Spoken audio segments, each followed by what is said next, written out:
order, all rise. Circuit court is back in session. You see it, please, folks. Second jury, please.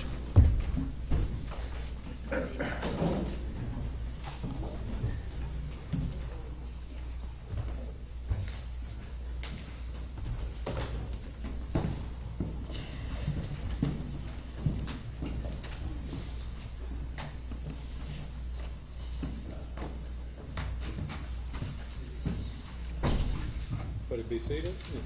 This is our next witness. If you'd face the clerk and be sworn. Chris. You solemnly swear or affirm the testimony you're about to give will be the truth, the whole truth, and nothing but the truth, so help you God. Have a seat, ma'am. May I make a comment to the jury before you start, Ms. Garcia? I got a question which made me think that maybe my instructions weren't real clear on the phones and so forth.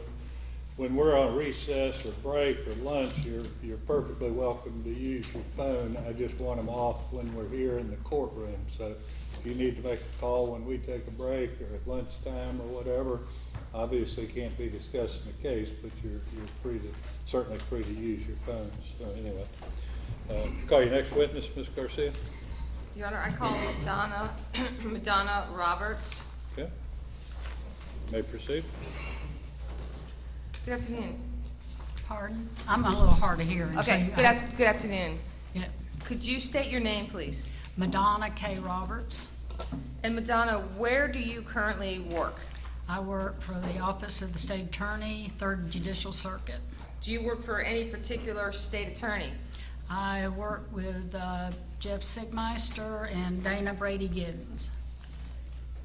And what is your position, I mean, what are your duties for Jeff Siegmeister? Well, my duties for Mr. Sigmeister is to take phone calls. I keep his calendar and just regular secretarial work. Do you send emails on his behalf? I send them to him and to others, yes, ma'am. And what system do you have to keep your emails? Do you have a system in place, like a computer on your desk? Yeah, I have a computer on my desk. And is the computer password protected? Yes. And is your email login password protected? Yes. And would you recognize your own email if you saw it? Yes, ma'am, I would. And would you know if it was altered or not? Not that I know of. I mean, Did you send any emails to Jeff Siegmeister in regards to Terry Trussell? I did. Do you remember when I the don't first remember, email was? I don't remember the days. Sometime in 2014, I believe.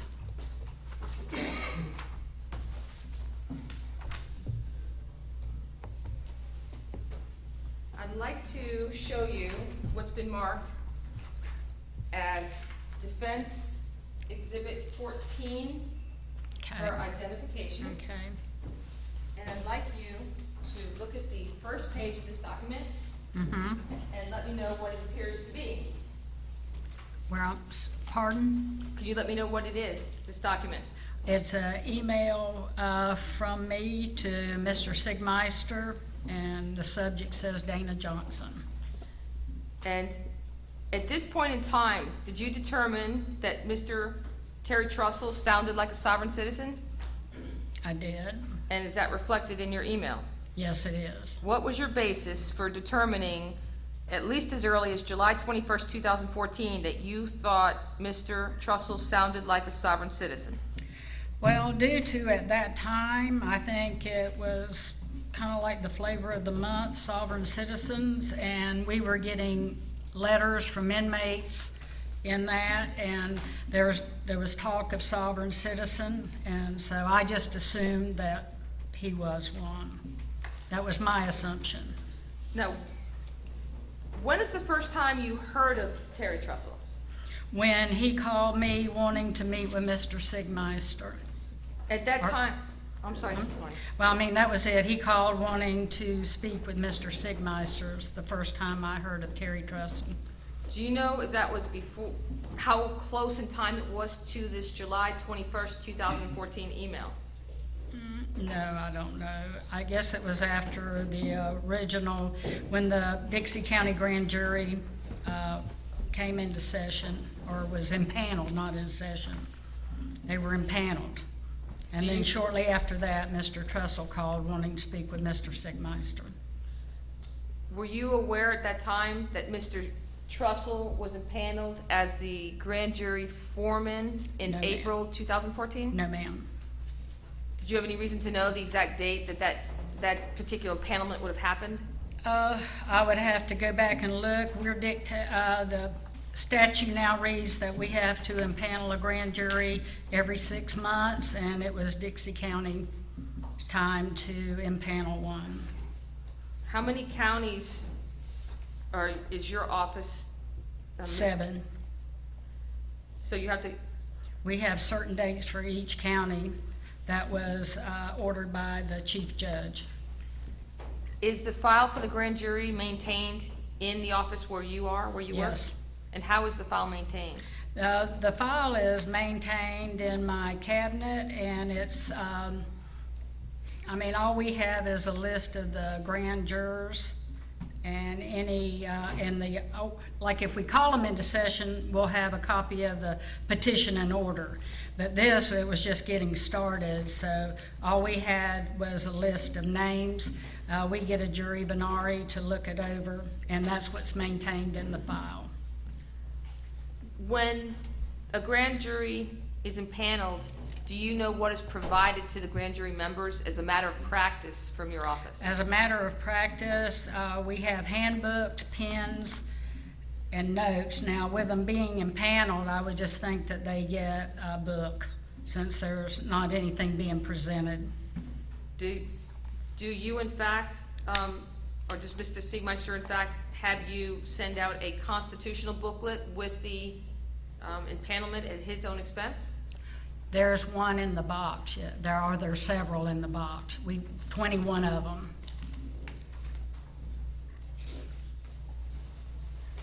Had you had any conversations with Mr. Siegmeister prior to this July 21st, 2014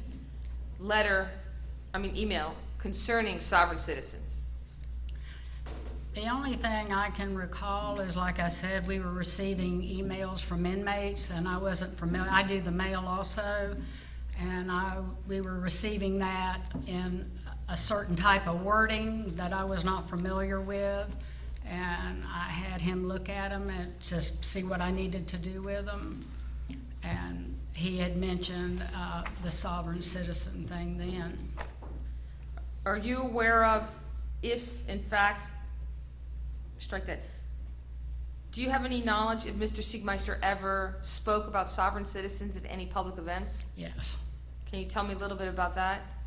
I just know that I have people call and wanting to schedule him to speak, and I do know of one time that it was concerning the sovereign citizens. I can't remember the dates. I just take the information and ask him if he's available, and then I call him back and tell him that he would be available and put it on his calendar. Were you told by anybody that Mr. Trussell was a sovereign citizen? I'm sure there was wording after all this started, you know. What did Mr. Trussell request from you or Mr. Siegmeister in relation to the grand jury in July of 2014? When Mr. Trussell called me, he was wanting to meet with Mr. Sigmeister, and I tried to get information from whoever's calling, wanting to make an appointment or to call him. And when I asked what it was about, he informed me that he was the foreman of the Dixie County Grand Jury and that he just needed to speak with Mr. Sigmeister. He did not go into details as to what he was wanting. Have you ever had any conversations with Mr. Trussell that did go into any details, or was No, that ma'am. between those two? No, ma'am. Do you know if Mr. Trussell was treated differently by your office because he sounded like a sovereign citizen? Well, I guess there was concern after he had wanted to impanel the grand jury. That was the only thing. I mean, and I'm not privy to what goes on in the grand jury. I just had done the petition in order to bring them back into session. So it's the state attorney's office that prepares that petition in order? Yes, ma'am. I prepare it and Mr. Siegmeister signs it. Is this email that I've handed you, I think it was Exhibit 16? 14 is 14. what you referred to. Thank you, Your Honor. Does this appear to be a proper business record that you would keep at your office, whether you keep it electronically or in paper form? It would have, after I sent it to him and whatever response, then I delete them because it's not something I keep. But I guess our IT person can pull them back up. But this wouldn't be something, a message, you know, it's not like a carbon copy telephone book message. So I send it to him, he responds, whatever I need to do, then if I've done it, I delete the email. So does this email appear to be an accurate business record that you would keep on the server? It's kept somewhere. I'm not computer Good. savvy, and I know it's out there somewhere, but it's, like I said, I delete them out of my inbox and they go into the delete file. Do you know why they have, why Jeffrey Siegmeister's name would be across the top of it versus your name? No, you would have to ask our IT people why that. Does this email appear to be an accurate reflection of what you intended it to be on July 21st, 2014? I assume it is, because I wrote it. And was it written at or about that time, July 21st, 2014? I assume since the date is on there.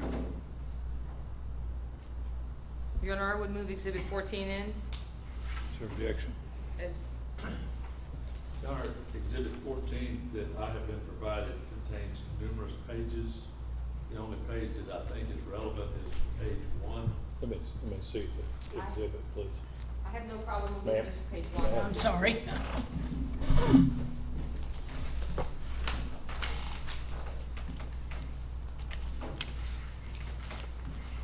So all you're offering is the page she's identified, the front page. Is that my understanding, Ms. Garcia? Yes, Your Honor. Okay.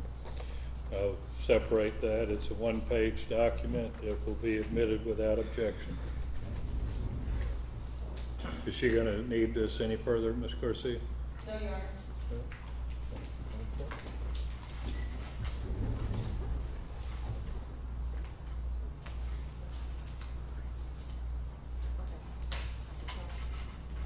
Are you through with her? Oh, okay.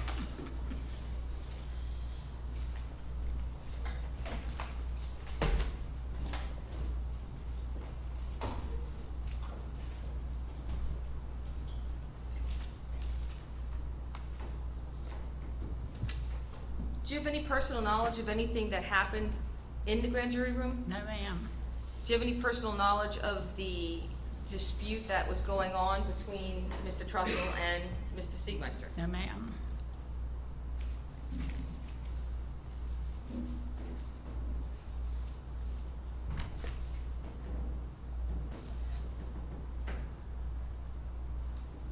Have you ever heard of the term common law grand jury? Yes.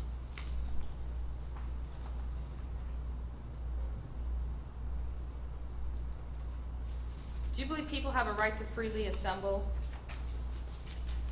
Yes. And do you believe people have a right to express their opinion? Yes.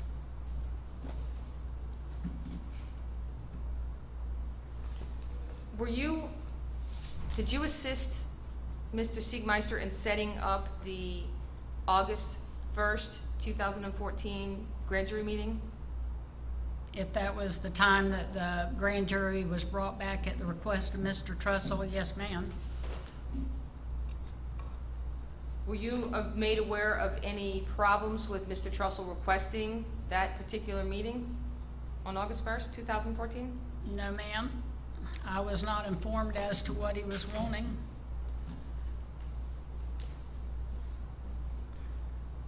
My job is to get the petition and order signed, get the judge to sign it, and then forward it to the clerk's office so they can notify the grand jurors to assemble.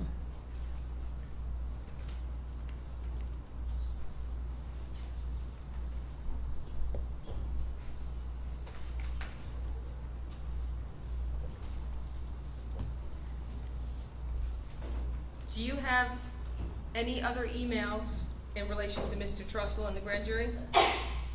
I believe I do.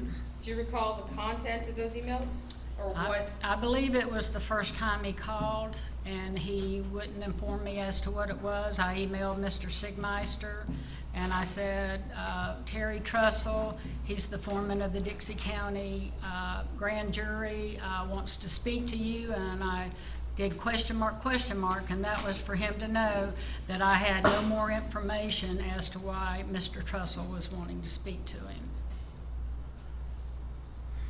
Your Honor, do you have the rest of that, or is it the clerk? Here's what was remaining. Thank you.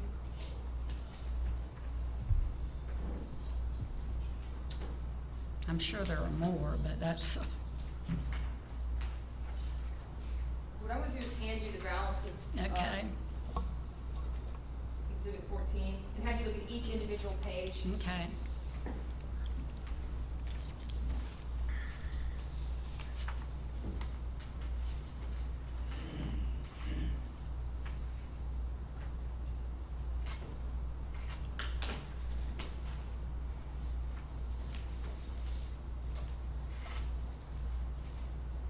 Okay, I mean, Okay, is the second page an email that you also sent?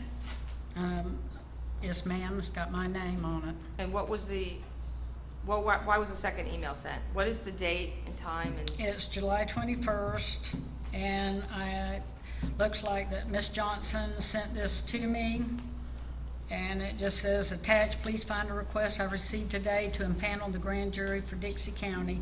Let me know if I need to do anything further with this request.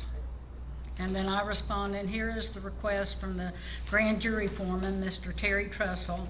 Let me know how to handle. Miss Johnson has not been able to get Judge, and that was forwarded to Mr. Sigmeister, that part. And what other contents of that email do you have personal knowledge of? Have you seen all of these emails? Pardon? What other parts of this email do you have personal knowledge of, or do you have personal knowledge of everything in the emails? I guess that she had received the petition and order that I had sent to Judge Parker for his signature. I mean, And is the email, I think it's the third page, the okay. July 21st, 3:36 p.m. email, the one you were referring to, when you said, is he the foreperson of the Dixie County Grand Jury, question mark, question mark, Yeah, question mark? question mark is that I don't know what he's wanting, and then I gave his number. Did that question mark have anything to do with the sovereign citizen, or was No, that because you ma'am. didn't know if he was The actually? question mark was letting him know that I don't know anything further. Okay. He likes to get information on cases or anything that somebody's calling about, so that when he calls, he has a little bit of knowledge as to what they want. So that didn't have any implications? No, It's ma'am. a personal communication? It's with you a and Steve Meister? communication, I didn't know what Mr. Trussell was wanting. Okay. Do you have any other knowledge about Mr. Trussell or this case? I do now. I mean, But at the time? no, ma'am. Go ahead. Go ahead and ask me the question, I'm sorry. Right. Do you have any personal knowledge about Mr. Trussell in relation to the statutory grand jury? No, I mean, not until all this kind of blew up, then, yes, ma'am. Do you know about when it blew up? No, ma'am. Do you know when Mr. Siegmeister had any concerns at first? Like when the earliest time is when he was concerned? Not About that I Mr. know Trussell? of. He just said to do a petition in order to bring him back into session. Do you recall doing an order for the second meeting, August 14th, 2014? There was two after the original. No, but if it was done, I did it, or my legal assistant that assists me when I'm on vacation.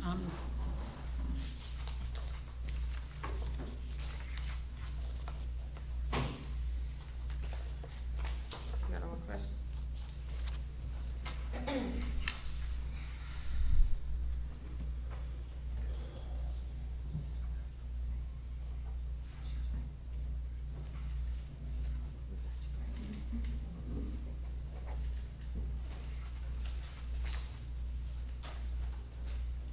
Thank you, Ms. Roberts. Cross. Your Honor, if I could, I don't know, did you move the rest of these pages into evidence? No. Did you want to or not? If you don't object, I have no objection. okay. Your Honor, then I would move the balance of, let's see, 14. Judge, can we just, 14, can we just make it 14 and put, You put them together. flip back in? We'll put them back together, that's what you were objecting to the I'm other sorry. pages. Just staple them back together. Just staple them back together, just all be 14. For the record, let me see that for a minute, Christie, please. I just want to say how many pages for the record so that it's clear.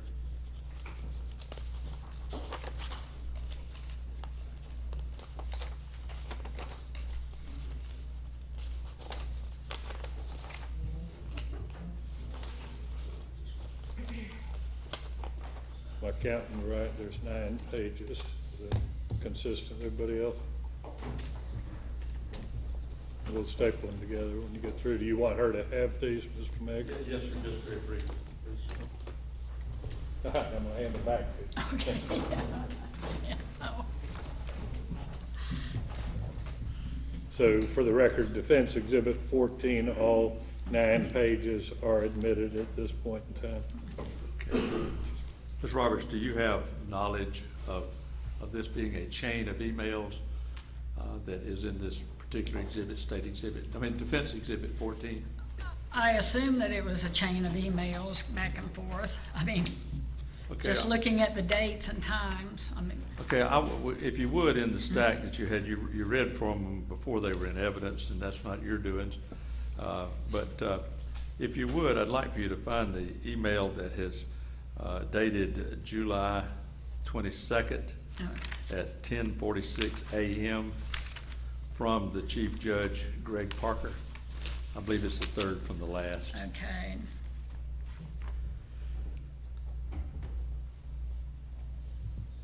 You want me to start at the bottom? No, ma'am. Have you found it?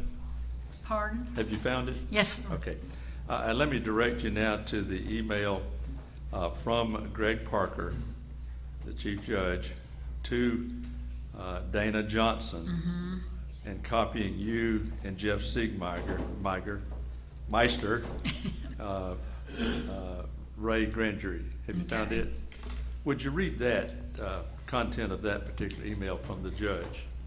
This is from Judge Parker. The foreman should be directed to consult with the state attorney regarding proceedings he desires. In the event of dispute, the matter should be resolved by the presiding judge.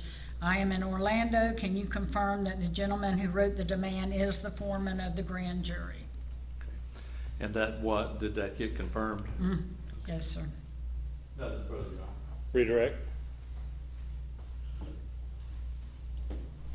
Do you know who the judge was that impaneled this grand jury? I believe it was the county judge at the times, Miss McKendrick, I think. I always have a terrible time pronouncing her name. McKittrick. McKendrick. Do you know what date Chief Judge Parker entered his order replacing Judge McKittrick? No, ma'am, not right offhand. Have you ever seen the August 7th 2014 order that Judge Parker entered in relation to this matter? I'm sure I have. So would that be the date that Judge Parker became responsible of an order? Could I was entered? see the order? I mean, I Right. I don't mind seeing it. Okay. I get it.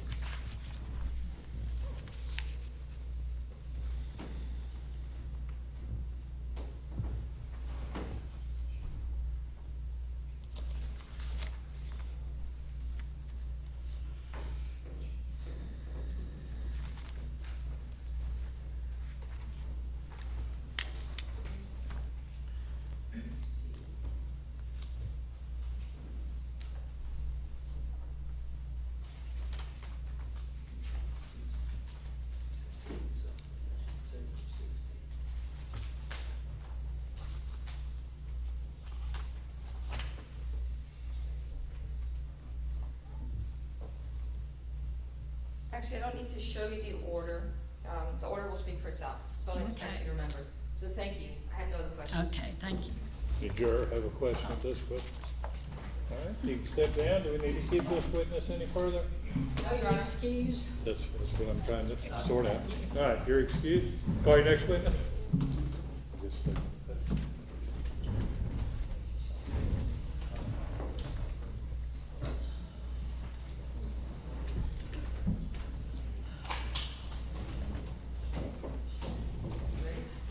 I would call Terry Trussell.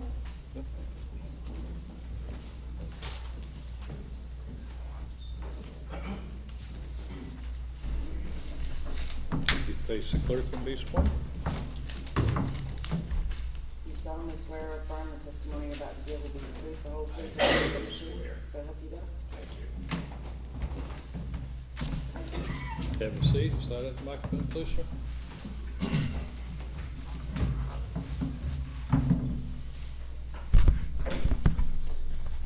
I believe we still have Mr. Sigmeister in the witness room. Do you want to still hold on to him, Ms. Garcia? I can dismiss him for the day, Your Honor, so he has to sit Well, here. if you're going to call him, we're going to call him today. Do you want to excuse him, or are you going to call him? I'll excuse him. Okay. Advise Mr. Sigmeister he's excused.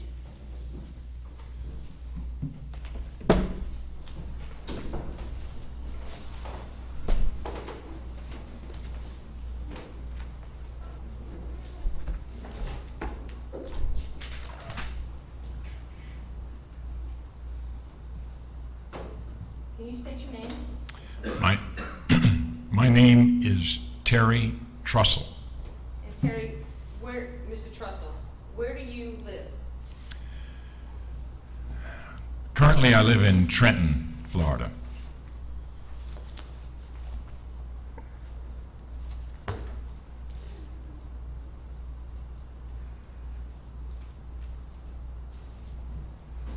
Where were you living in July of 2014? In the Hammock area of Old Town. Is that in Dixie County? That's in Dixie County.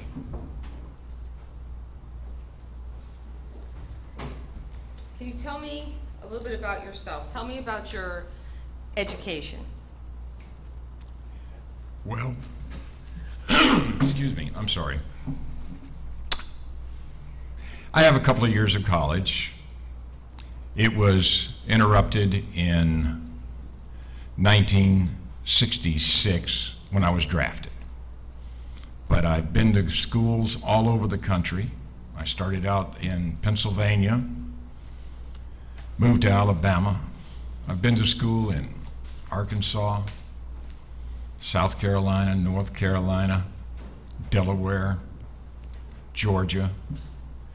My father was an engineer, and we moved around a great deal, which to me was an adventure because I was always meeting new people and seeing new places. And my education was varied. Not only did I get my schooling, but I had the experience of moving, seeing parts of the country that most people never see, and I have a very broad education and experience growing up. Where did you I'm sorry. Where did you go to middle school? Sorry. Yes. Where did you go to middle school? Middle school was in Gadsden, Alabama, northeast Alabama. And how about high school? I went a couple of years of high school in that area and ended up graduating from high school in Jackson, Mississippi. Where were you born? I was born in Akron, Ohio. How long did you live there before you moved the first time? About 2.5 years, and my family moved to Pennsylvania, a little town called Kane, kind of north central, up sort of toward Lake Erie, near Bradford. And after high school, which college did you go to? Went to the University of Mississippi in Hattiesburg, Mississippi for 1 year. Then I moved to Atlanta and went to school a couple of quarters at the University of Georgia. And what did you study? Art. Was that a BA in art or? I never got a degree. When I broke for summer and went to work in Delaware with my father on a project, I got my draft notice. How old were you? 21, 22. Do you remember what year that was? There's 66, so 22. Was that what's known as the Vietnam War? Or- That's when I first learned about the Vietnam War, was when I got drafted. I didn't pay the news or anything else much attention until then. And at the recruiting station in Philadelphia, that's when everybody was talking about Vietnam. And this was during Johnson's term as president. And if you remember, those of you who can remember that far back, President Johnson did the big escalation of the Vietnam War after JFK was assassinated. John, I'm going to object to a narrative. He's not been asked a question, and he's just Mr. talking. Trussell, we need to get the ground rules worked out here. Ms. Garcia is your lawyer. She's going to ask you questions. You respond to her questions. When you finish responding to her question, you need to be quiet. You're not free to just tell the jury anything you want to tell, because that way the other side doesn't have any ability to object, and frankly, your lawyer's going to be at a disadvantage because you're going to be answering things that she may not want you answering. So you need to listen to the question, respond to the question, and then please just be quiet. You've got a good lawyer. She'll ask you another question, and everything will flow a lot better here today. I understand. Thank you. So once you got drafted for the Vietnam War, when did you start your service? April of '66, I went to basic training. Where? Where was your base? It was in South Carolina at Fort Jackson. And how long was that training? I believe it was 6 weeks. And after the 6 weeks of training, did you become active, or did you? The next step was advanced infantry training or advanced individual training. And I was sent to Baltimore, to And- Fort Holabird, which is the Army Intelligence School, or was at that time. So what did you receive your advanced training in? They made me I was assigned initially to become an image interpreter. And what is that? An image interpreter takes aerial photographs and determines what's in them, whether it's armaments or buildings or troops or whatever. Very specialized training, and it takes a reasonable level of skill, visual acuity, and cognitive ability. How long was that training? I believe it was another 6 weeks. It was scheduled to be another 6 weeks, but it was interrupted. Why was it interrupted? The Army looked into my background, and they found that I had a skill that they wanted somewhere else. What was that skill? I have a background in commercial art and as an illustrator. So what happened, where did you go once it was interrupted? What did you do in the Army at that point? Well, I was sent to Fort Bragg, North Carolina, which is in Fayetteville. I was assigned to the JFK Center for Special Warfare at Fort Bragg. The JFK Center for Special Warfare is where the Green Berets, that's what it's noted for. But there's a division there called PSYOP, and that's the division I was put in. What does PSYOP stand for? Psychological Operations. And what did you do in that division? They changed my MOS, Military Occupational Specialty, to illustrator. And as such, I was assigned to a printing section. And the printing section prints. When you are in you said the Army, right? Yes. When do you take an oath? When did they When swear you in? Right at the beginning, right at the induction station when they pulled me in. They took every 10th man and made him a Marine, or assigned him to the Marine Corps, and then the other 9 went into the Army. And once we went in, as soon as they cleared us physically, and I'm assuming they may have done some kind of a background check to make sure we didn't have a criminal record, we were in the Army. Do you know that oath, or? The oath was to the Constitution. It's the actual constitutional oath. It is to the Constitution to swear to support, uphold, and defend the United States Constitution. And do you take that oath seriously? I certainly did. Did that oath expire with the end of your Army service? That oath's for life. Is that one of the things that they teach in the Army, as far as once you committed to this, you're basically for life, or is this a personal decision? Well, it's not what you combination? train, it's just my understanding of an oath. An oath is a solemn pledge to God. You don't retract that, and God never releases you. Now, did there come a time that you were in actual warfare zone? Did you leave America and go somewhere? Yes. When did you leave, and where did you go? I left in April. April's a big month for me. I left in April for Vietnam. And I'd what- received orders. This was in 1968.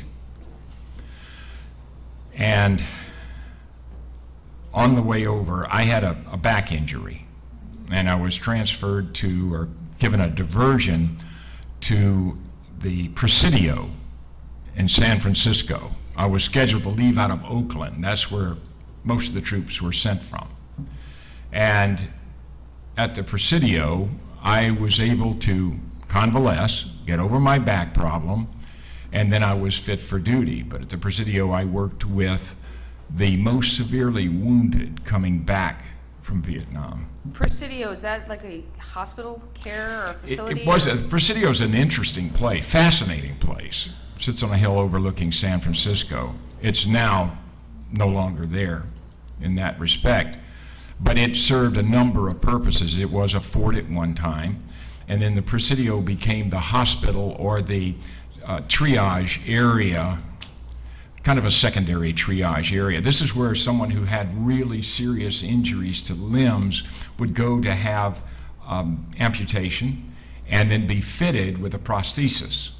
And I had an opportunity to work very closely, because I'm good with my hands.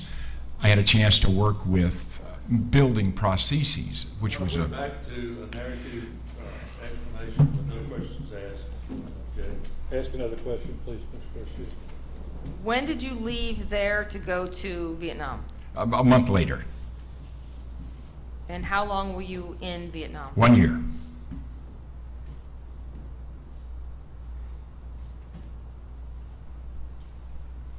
Were you on the front line, or? Thankfully, no.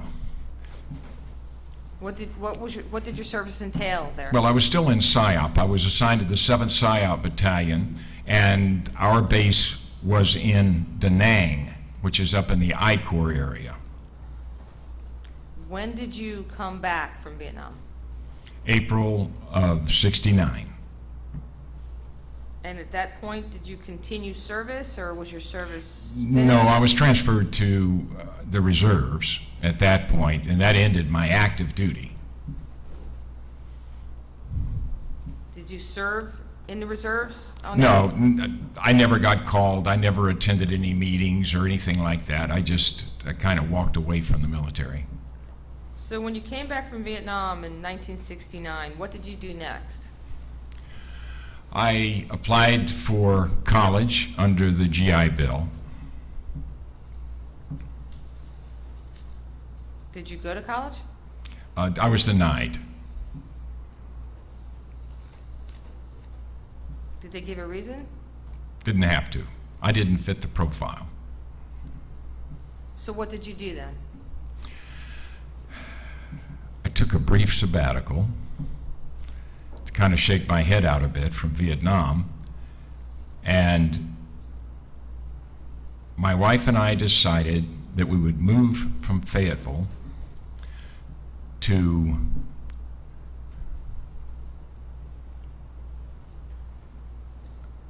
Missouri. So when did you live in Missouri? This would be from '69 to '71. And from there, where did you move? Moved to Gainesville, Florida, In 71? '71. Was it April by any chance? You know, I don't remember. No, it wasn't. It was early than April. Or, let's see, my daughter was born, and about 2 or 3 weeks later, we moved. So you've been a Florida resident since 1971? Yes, correct. Have you ever left Florida? So did you live anywhere else? Or was this your main primary Well, residence? we were in Gainesville for 8 years. Then I sold my business in Gainesville. We moved to Jacksonville, and that's where we lived. I started another business, and that's where we lived for 33 years until we came to Dixie County. So you left Jacksonville what year? What year did you come here to Dixie? 12.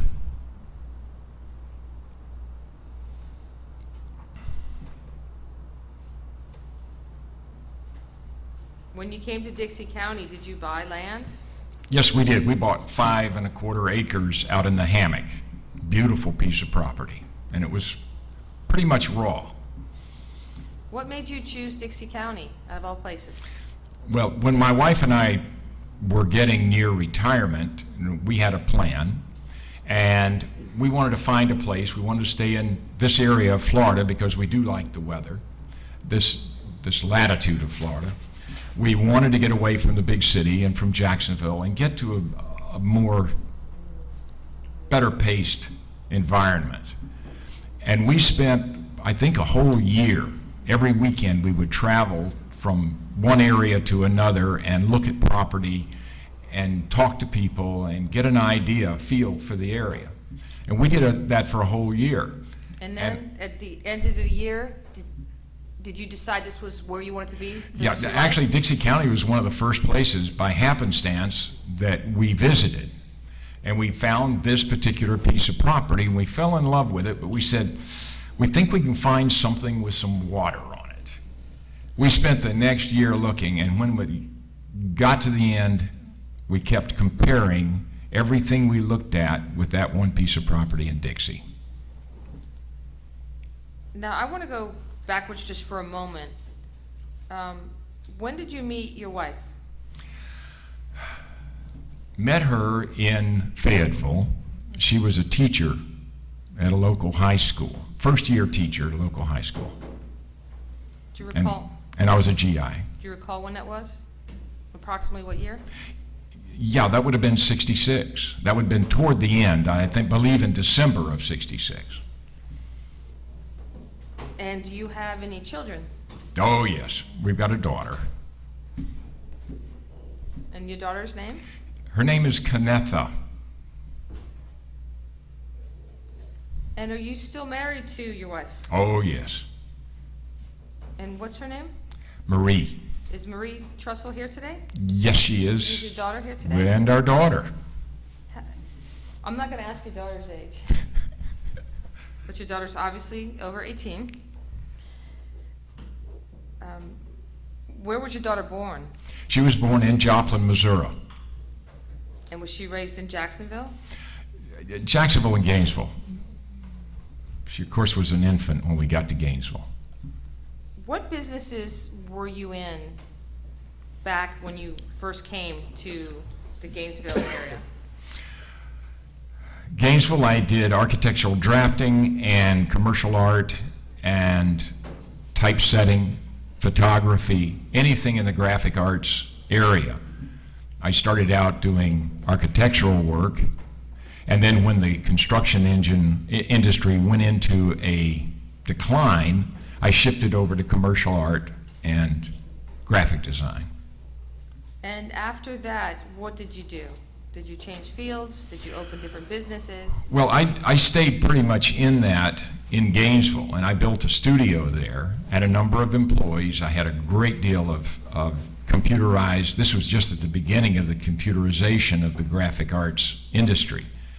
And I had a good deal of equipment, so forth. I had an opportunity to sell to one of my employees.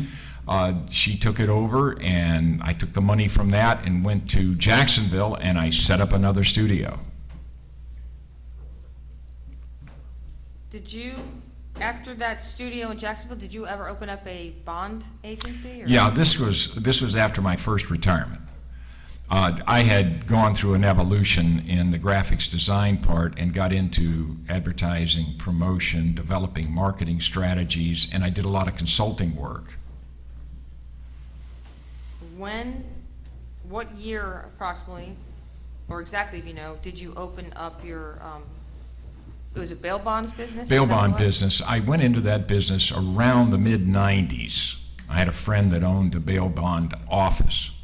I had kind of just burned out from doing the marketing consulting and was taking some time off. And I ran into an old friend who was now in the business, and we put together a deal. Now, back in the 90s, was your wife, Miss Trussell, still a teacher? Oh, yeah. How long was she a teacher? She retired after 43 years.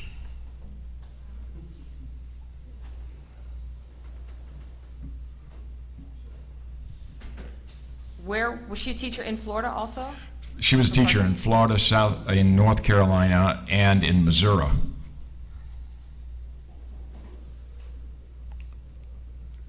When did you leave the bail bond business? In 03. And what did you do after that? I became a handyman. For how long? A couple of years. How old were you in 03? Well, let me ask you this. How old are you today? Well, I'm 72. And your first retirement was fairly young then? Yeah, it was probably in let's see, in 2003, I would be 60 years old. So backing that up, I was probably 52, 53 when I went into the bail bond business. Since 2003, after the handyman job, have you had any other jobs? Or? I still do some graphic design.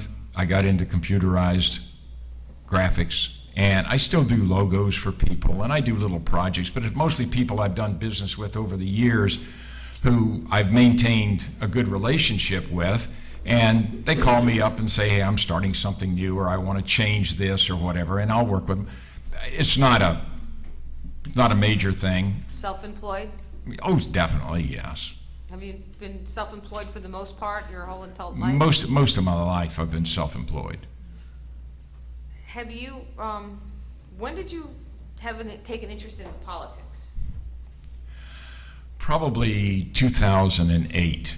And what caused that interest? Well, wait a minute. I'm going to back that up just a little bit. It was probably 2000. I got really a better understanding of what was going on politically in this country when Bush was running, and in Florida, and we had the big hanging Chad blizzard here, and I started looking at the way things were being done, and they just didn't make sense. So, when did you become a member? I'm not even sure if there's a membership called Tea Party, or is that just a Republican? Well, that came in 2009. So tell me about 2009. Well, 2009, of course, we had just had the election. Obama was our president, and there were a lot of people concerned with the direction that he was proposing to take the country. And I had my own concerns about it. I have rather traditional values, and I don't mind change. I'm a very progressive person. I bought my first computer in 1981. I like the technology. But I think socially, there's some things that need to be done with a little more thought. In 2009, did you join a party? Is it called the Tea Party? Is that like a party? Well, the Tea Party is more of a movement than anything else. And the Tea Party is just people who, number one, want to learn more about where we are, where we came from, and what we can do to solve the problems that we have today. And there are a lot of people that don't realize we have problems today or don't look at it from that standpoint. The question was, did you join the Tea Party? And we have another narrative. Right. Okay, so And I hate to keep objecting, but I'll try to be more, ask questions more often. Okay. Thank you. Now, what do you consider the Tea Party movement to be today? Education primarily. Does the Tea Party promote any type of violence? Oh, certainly not. Is it an open part? Is it open? Is their minds open to look at options and consider things? Very definitely. And there's no unified Tea Party. It's whatever the people decide they want to do. So, do you have to be Republican to be in a Tea Party? Certainly not. When did you become active in Dixie County when it comes to politics? When we first came here, we met people, which we tend to do. And I met one lady who's in the audience now, quite by happenstance. We had a conversation. Your Honor, again, I will object. The question was, when did you get involved in politics in Dixie County? Thank you. That would Russell, be, You need to focus a little bit more on the Okay. question, please. Ask a question. Ask your question again, Ms. Okay. Garcia. When did you first become involved in politics in Dixie County? April of 2012. Why did you choose to get involved in the politics in Dixie County? Well, two things. One, that I had learned a lot with the Tea Party in Jacksonville, Duval County, and I wanted to continue my education. Plus, it was a great way to meet people coming to a new community. So it's also a social gathering? Sure.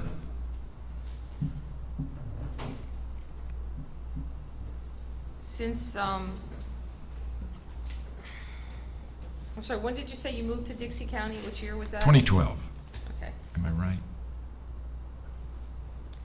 Now, in 2012, were there any actions that you would have taken to assist people as a Tea Party member? Oh, yes.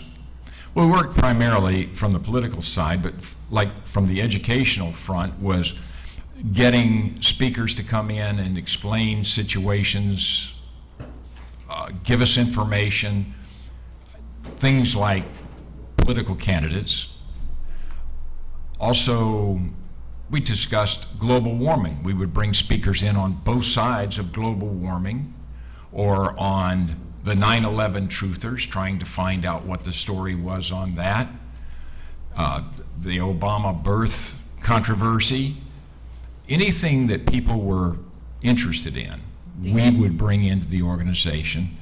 Did you get involved with the Swanee River Water Management District at all that you remember? Yes, I did, in conjunction with the county commission here in Dixie County.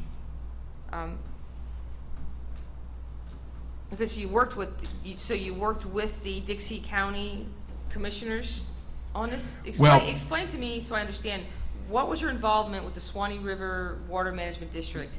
There was an adjunct, or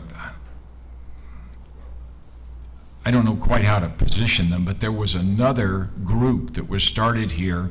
I can't remember their name, but it was founded in Lake City. And they were fighting the water management districts of Florida because of some of the things that the water districts were doing that they felt was wrong. And was your involvement as a Tea Party member? That's how I became aware of it. But I also worked with several of the county commissioners because they too were concerned about what was happening to our water in Dixie County.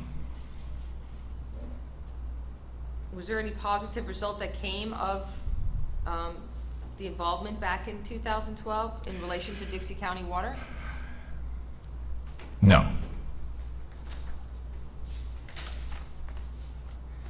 When did you become, I don't know if it's official or unofficial position, the local chairman of the Tea Party in Dixie Not County? long after we came into it. And now that I'm thinking, I think we came here actually in 2011 because I was involved in the 2012 elections with the Tea Party. The founders of the Tea Party turned it over to me when the husband became terminally ill. And a few months later, he passed, and his wife moved back to her family down in Sebring, Florida. Was that Roy Callahan? No.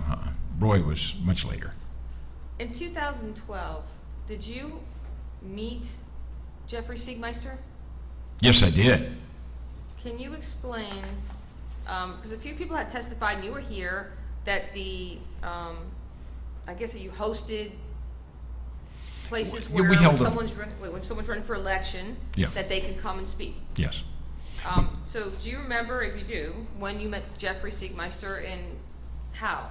Well, Jeffrey was using the Tea Parties as a means to campaign effectively.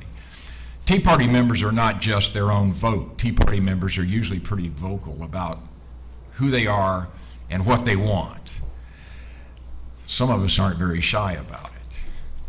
Jeff came to me at one of our meetings because we had put out a flyer that we wanted candidates to come in. He introduced himself. He brought pocket constitutions for everybody and some snazzy little ballpoint pens, and I gave him a position to speak from. He did that 4 times, and I always welcomed him. Do you know when he won his election? 2012.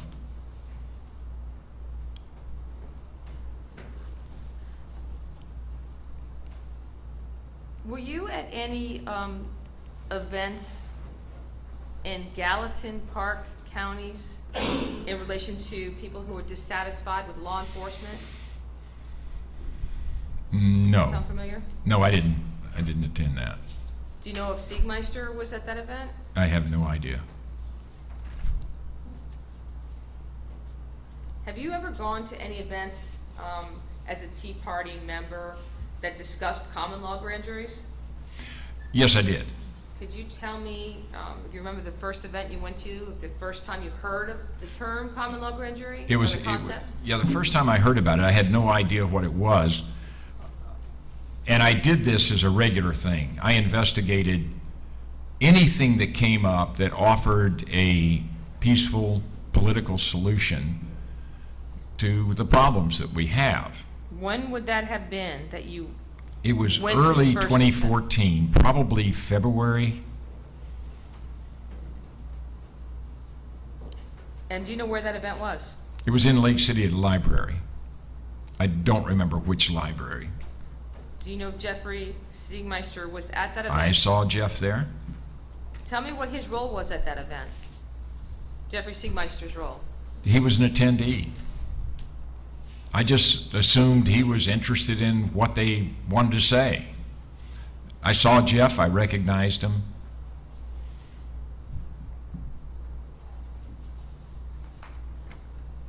When was the next event that you went to? I went to a presentation that Jeff did and in Lake City at the Lake City Tea Party. That was probably March. Of which year are we speaking about? 2014. Did you have any other contact that you know of with Mr. Siegmeister in 2012? Just the 4 times he came to speak. Over the next couple of years, there were opportunities, and very few, maybe one a year, I would talk to Jeff about some concern I had or a question about something. And it was casual, very friendly. I had a lot of respect for Jeff. Have you ever, here we go. Do you recall an event, March 3rd, 2014, that was held at the Taylor Building in Burley, in Lake City? Yeah, that's the one I had referred to. That's when I went there to listen to his presentation on common law grand juries, because I wanted to get as much education on it before I presented it to my Tea Party group. What do you recall from that event that Mr. Siegmeister's position was? One of the reasons I liked having Jeff come to the Tea Party is he's a good presenter. He's an excellent speaker. He gave a very comprehensive presentation on the state or statutory grand jury and why that grand jury precludes any need for a common law grand jury. And his position on it was that the state grand jury can do anything that the common law grand jury can do, plus it's already in place, there's a system for it, and it'll do the job. When you left there, did you have any impression from him that common law grand juries were illegal, or were they lawful but just not statutory? Are they allowed or not? It's complex. Well, he really didn't get into that too much. He really promoted the statutory grand jury as being the solution to the problem, and it never stated at any point that it was illegal. He just said it wasn't established by law, but then the people of the common law grand juries don't look at the grand jury as being it's a lawful institution, from what I understand, but it's not established by statute. Right. And it's of, by, and for the people, therefore, it's like any other social organization. Right. So it's basically just a social organization that calls itself the common law grand jury? That's what I understood, yes.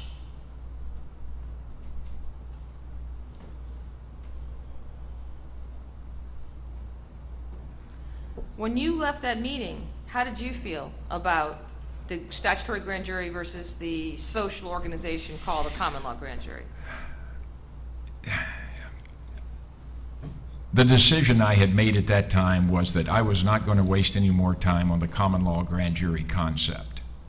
And it came about from one question that I asked Jeff. What was that question? That question was, Jeff, are you telling me that a member of the public can bring an issue to the statutory grand jury and they will consider it? And his response was positive.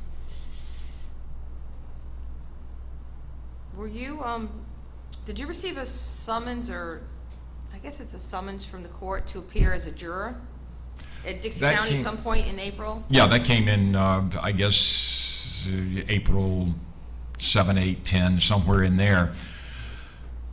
I did receive a summons to come to jury, I guess to be considered serving for jury duty. Did that summons designate any difference between the court jury or grand jury? No, it was petty jury or grand jury. And no, it did not.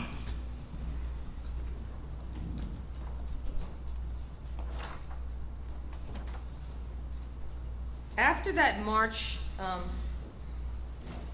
2014 meeting, I guess at Lake City, where Mr. Siegmeister made a presentation, did you speak to him between that date and when you were impaneled on the statutory grand jury in Dixie County? No. Did you know that he had anything to do with the grand jury necessarily at that time? I had really very little understanding of how the statutory grand jury worked. I didn't know. I figured the court had it because that's where I was. And it was part of the instructions that the grand jury is responsible only to the court. So when you got your summons, and you came to court that day, I guess it was April 21st, 2014, is that right? Yes, correct. Tell me what happened. Like, how was it handled when you came? It came in very similar to the voir dire that you went through. We were all seated out there and it was pretty full. So they would call us up by lottery, much as they did you, and started. It's not appropriate you to kind of, try to relate the jury into your experiences, okay? You just stick to the facts, please. I'm sorry, Let's I've go never sidebar, been through please. this. Let's go sidebar, please.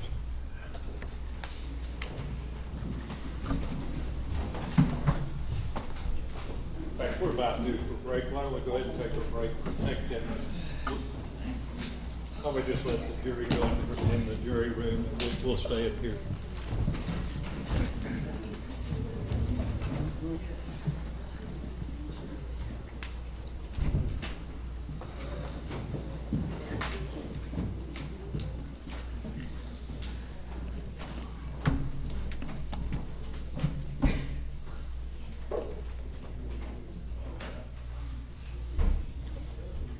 Everybody be seated, please. Everybody be seated or step out if you want to talk. There's a concept we'll have 10 minutes here in a minute. You can talk with Ms. Garcia more about it, but the lawyers refer to it as a golden rule type argument. It's not appropriate for a witness or the attorneys to say, how would you feel with this kind of thing? And that's essentially what you're doing when we came to voir dire, like you came to voir dire, or we went through something kind of like you're going through. You just need to leave those kind of things alone. Just let's try to just stick to the facts, okay? Don't try to relate the jury in. I know a good speaker in a different kind of setting might want to try to relate in the jury, but that's not appropriate in a court setting. And I if I'm apologize. confusing you, you can discuss that more with Ms. Garcia. So sorry to interrupt it, but you've done it 2 or 3 times. I just thought it was time to try to bring that to a close. So we'll take 10 minutes, okay?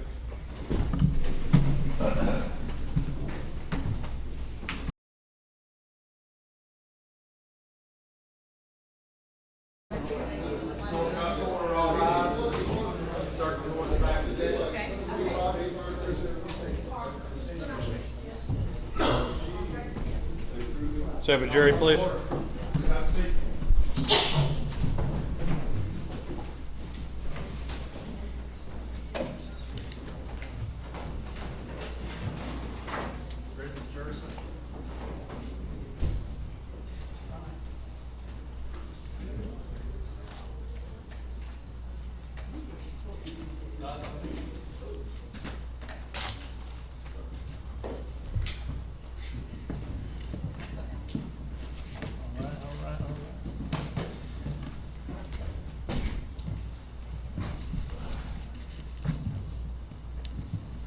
Everybody be seated. Sorry to interrupt, but I thought everybody was probably about due to get up anyway. After lunch is often a little hard to not lose it a little bit. You may proceed, Ms. Garcia.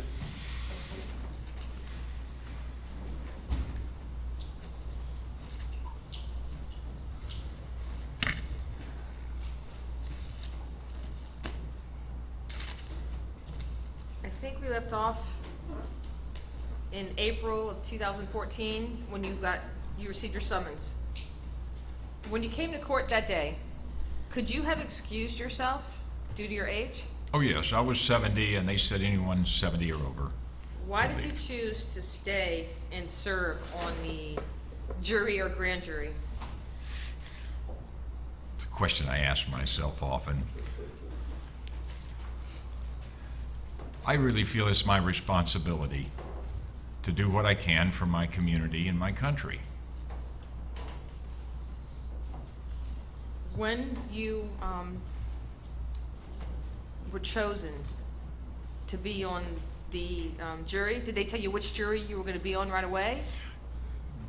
Yes, they did. Yes, they did. They started pulling people out of the voir dire and putting them into actually on those seats over there. And I think I was probably number 8 or 9 and expected them to stop at 12 or 14.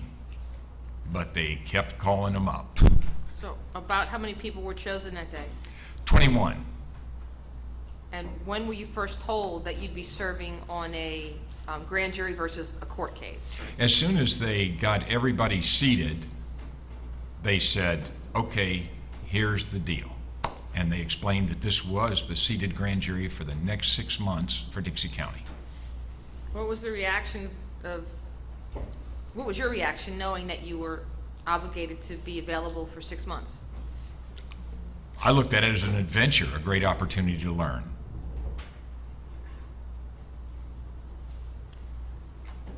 At that point, did they give you guys an oath?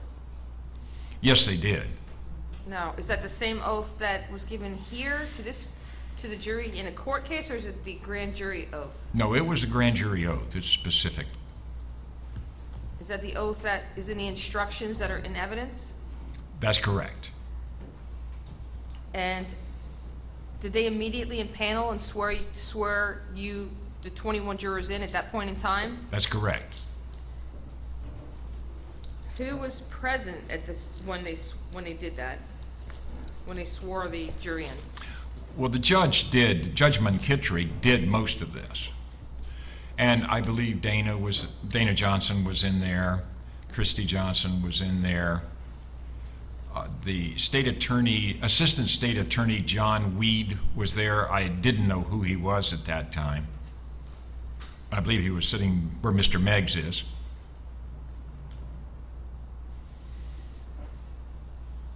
Your Honor, may we approach just for a moment? Okay.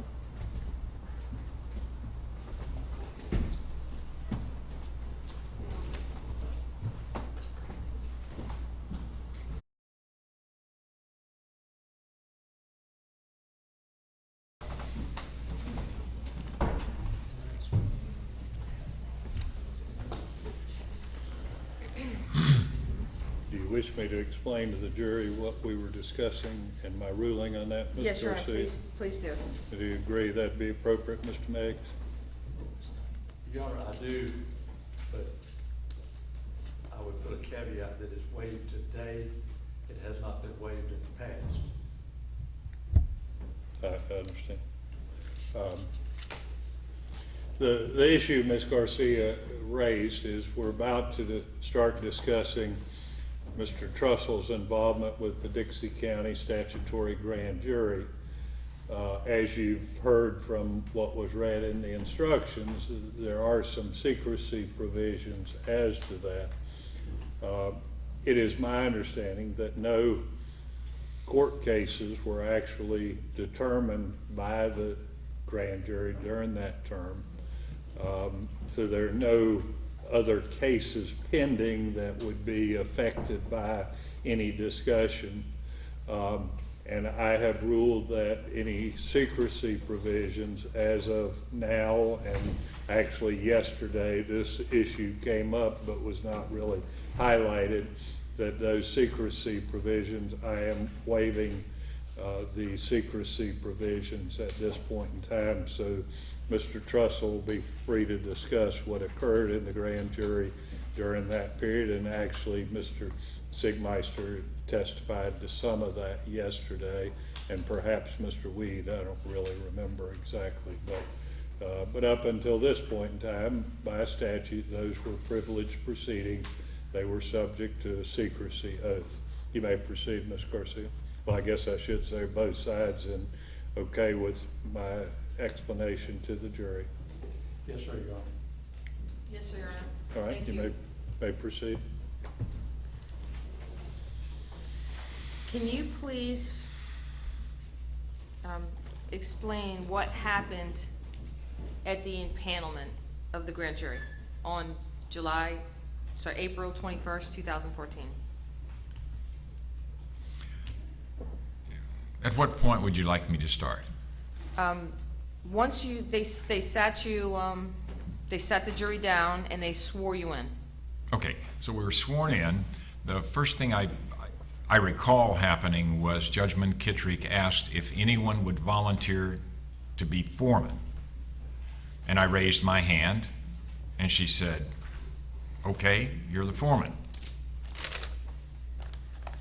And then what happened after that?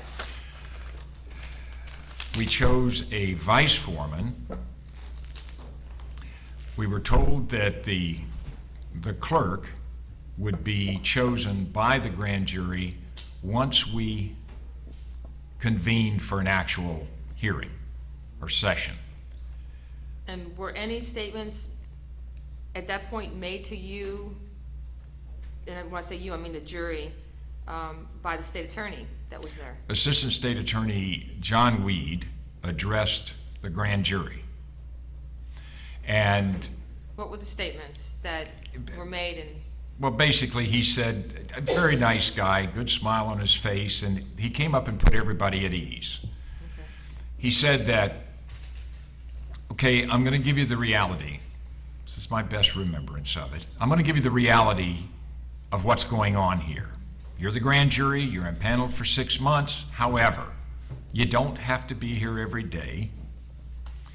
Probably you'll go home today and never hear from us. Unless there's a murder in Dixie County, and that never happens, you'll do your 6 months, it'll be over, and you'll never be called again for another grand jury. So after that, was that before or after Judge McKittrick read the instructions that It was you after heard? the instructions, after we had been given all the information of what our duties were, our responsibilities, and our authorities. Were the instructions that she read here in the court the same instructions that were read to that grand jury? To you? Yes, they were. And were you provided a copy of those instructions at that time? No. What did you do after, were you dismissed, or was the jury dismissed at that point? Once it was done, once everybody was put at ease by Mr. Weed, they just said, we'll call you if we need you. How long were you in the room at that meeting? It was probably a couple of hours. That included the voir dire? Voir dire, the lottery to choose the people and so forth, yes.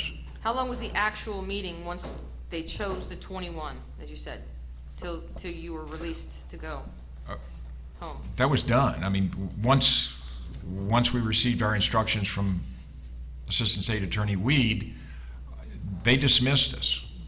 We left. What did you do next, if anything, in relation to being on the grand jury?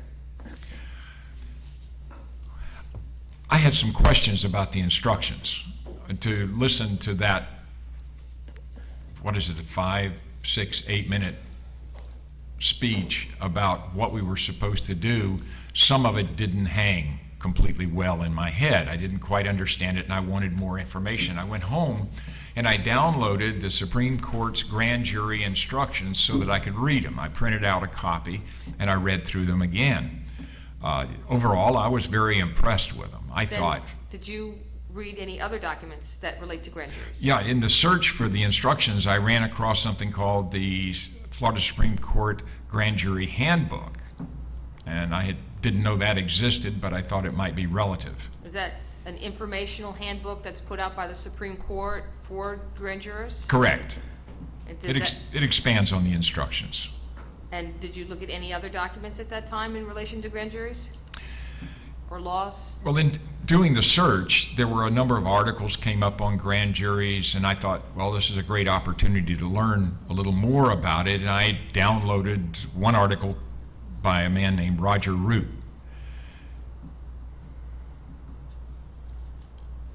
Now, did you also download any Florida statutes that relate to grand juries? Wasn't really cognizant that there were any statutes related to it at that point. Are you familiar now with Florida Statute 905? Oh, yes. And are you also familiar now with the statute that governs the state attorney's office? 2703.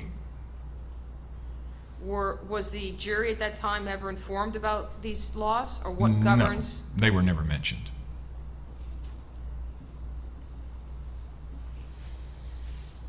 So between April and July, were you ever contacted to convene a grand jury or reconvene a grand jury by anyone from the court or Jeff Siegmeister's office? No.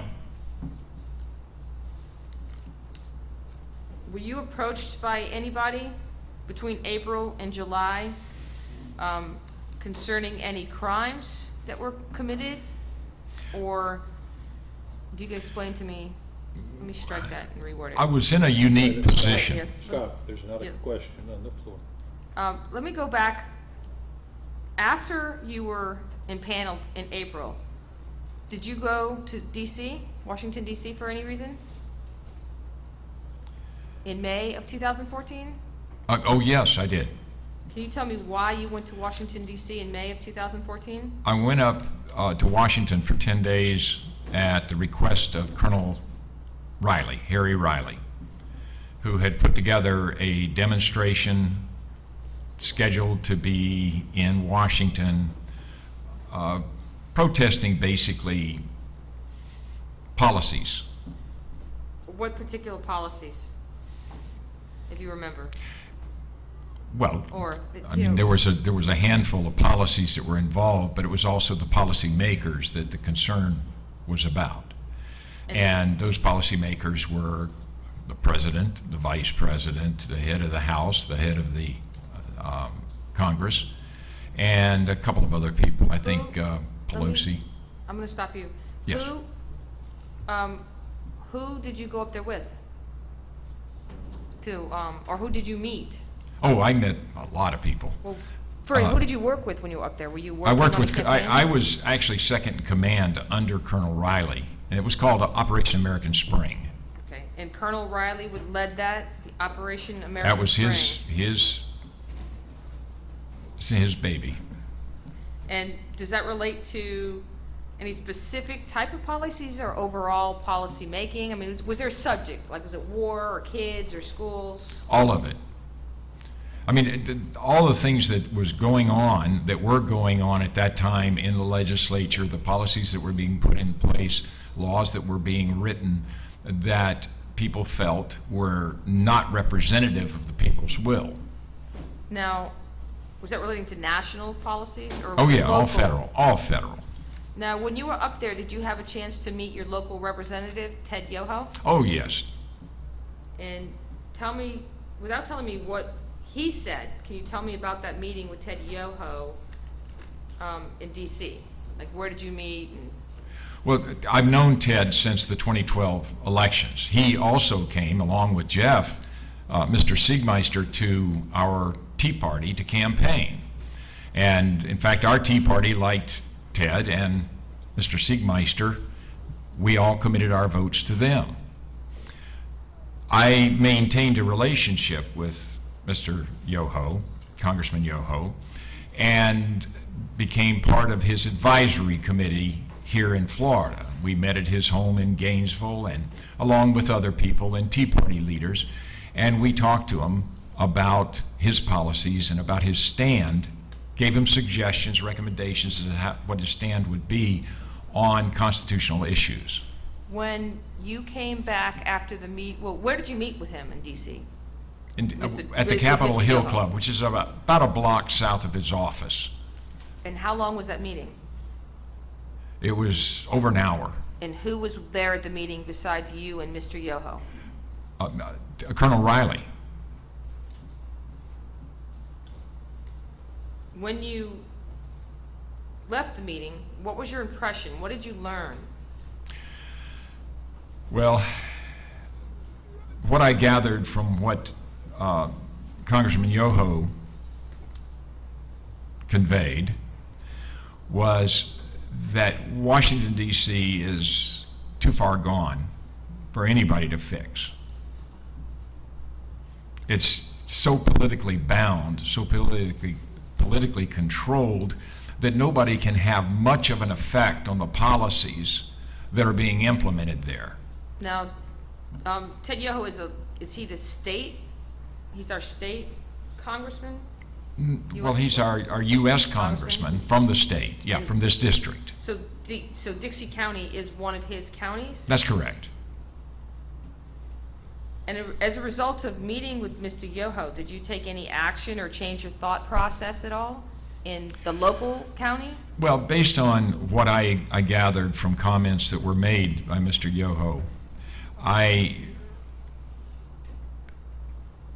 gathered that the only way to affect change on a nationwide basis is to begin at home. And it's a biblical teaching that we clean up our house first. Then we can move beyond. And that was the philosophy that I came back with. And having been newly chosen for a grand jury, and due to Mr. Siegmeister's inspiration to me as to what a grand jury is supposed to do and how it works, I thought, what better place to start? So, at that point in time, and we're talking about May 2014, had anybody else approached you concerning some local issues that you were concerned about? Continuously. Because I was Tea Party and everybody knew me as Tea Party, they always talked politics and they talked things that concerned the community. And I became kind of a lightning rod for a lot of this input. In fact, if I can expand just a little bit. Now, when you say you became a lightning rod, is there any particular incident or event that that happened in May of 2014? Well, we had, through the Tea Party, we had Mark Raines, who's our local superintendent of schools or education, came and spoke to our Tea Party group specifically about Common Core curriculum. Was that in approximately May 2014, or was that before? I think it was a little bit before May or early May, because I went up to D.C. about the 15th. So, without saying what Mark Raines actually said, what did you learn from Mark Raines talking to the Tea Party? Mark, being superintendent of education, had a responsibility to carry out the mandates of the state in implementing Common Core curriculum. And he made that very clear, that that was established policy by the state, and the county was bound to follow them if they wanted certain monies out of the state. And were those monies in the form of a grant? I believe they called it a grant, yes. Do you know if those monies covered the implementation cost of changing the school system? They did not. They fell rather short. Can you summarize your understanding of what the Common Core curriculum is? Well, the Common Core curriculum, which they had transitioned to the name Florida State Sunshine Standards, I believe, which was simply a rebranding. They put another label on it, but it's the same policies. What is it? I'm sorry? What do you understand it to be? What it is a set of standards to which all of the schools uniformly across the country every day will be at exactly the same level of teaching in all classes. And Now- those standards will dictate what is taught and how it is taught. And what about the financial sides of that plan? What did you learn about that? Well, that was the rub. The state, and these are broad numbers, the state essentially was offering the county $1 million to implement Common Core. And then do you know what the approximate cost was to Between actually? between 6 and 8. And how was the county supposed to fund that extra $6 million that they weren't granted? Well, the only way they can, by law, all they can do is raise their school funds through the property taxes in the county. Did you, at that point in time, did Mark Raines express any concerns with the plan, with the Common Core? Object. No. That calls for hearsay. The answer to the question does, what did he say? I'll rephrase. That's fine. I sustain the objection. Do you have any problems with Mark Raines? None whatsoever. Good friends.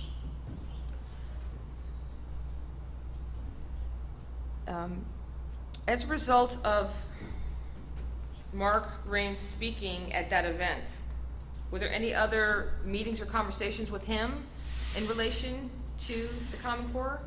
No. Were there any other school board members that you had conversations with, without telling me what they said? Oh, yes. Tell me who you had conversations with. Well, Tim Alexander is the chairman of the school board. He's a good friend of mine. He's also, or was at that time, the head of emergency management, and I believe now he's the county manager and still chairman of the school board. And he and I spoke frequently. Did you speak with him concerning the Common Core? Oh, yes. And from the conversations you had with him, did you believe that there were more severe problems than you had understood before? That calls for yes or no. You gotta be a yes or a no. I'm sorry, would you say it I'm again? asking, after you spoke to Tim Alexander, did that raise any more concerns in your mind? as to Very much problems? so, yes. What concerns, without saying what he said, what concerns did it raise that you were interested in studying The more? concern was about the financial arrangements. And what is the financial arrangement that concerns you? The fact that it was essentially an unfunded mandate or a poorly funded mandate, that the county was being forced to implement something by the state and provided no money to do it. And this is a poor county. Did you ever learn of how the grants were actually used by the county? Mr. Alexander, yes, I did. And were those grants actually used to fund the school systems by the county, from what you know?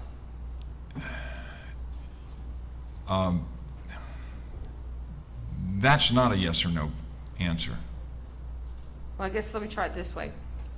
Do you have any personal knowledge from seeing any documents or speaking to anybody that the funds that were supposed to be used, the grant funds, to implement the school, the new Common Core, were used for other purposes?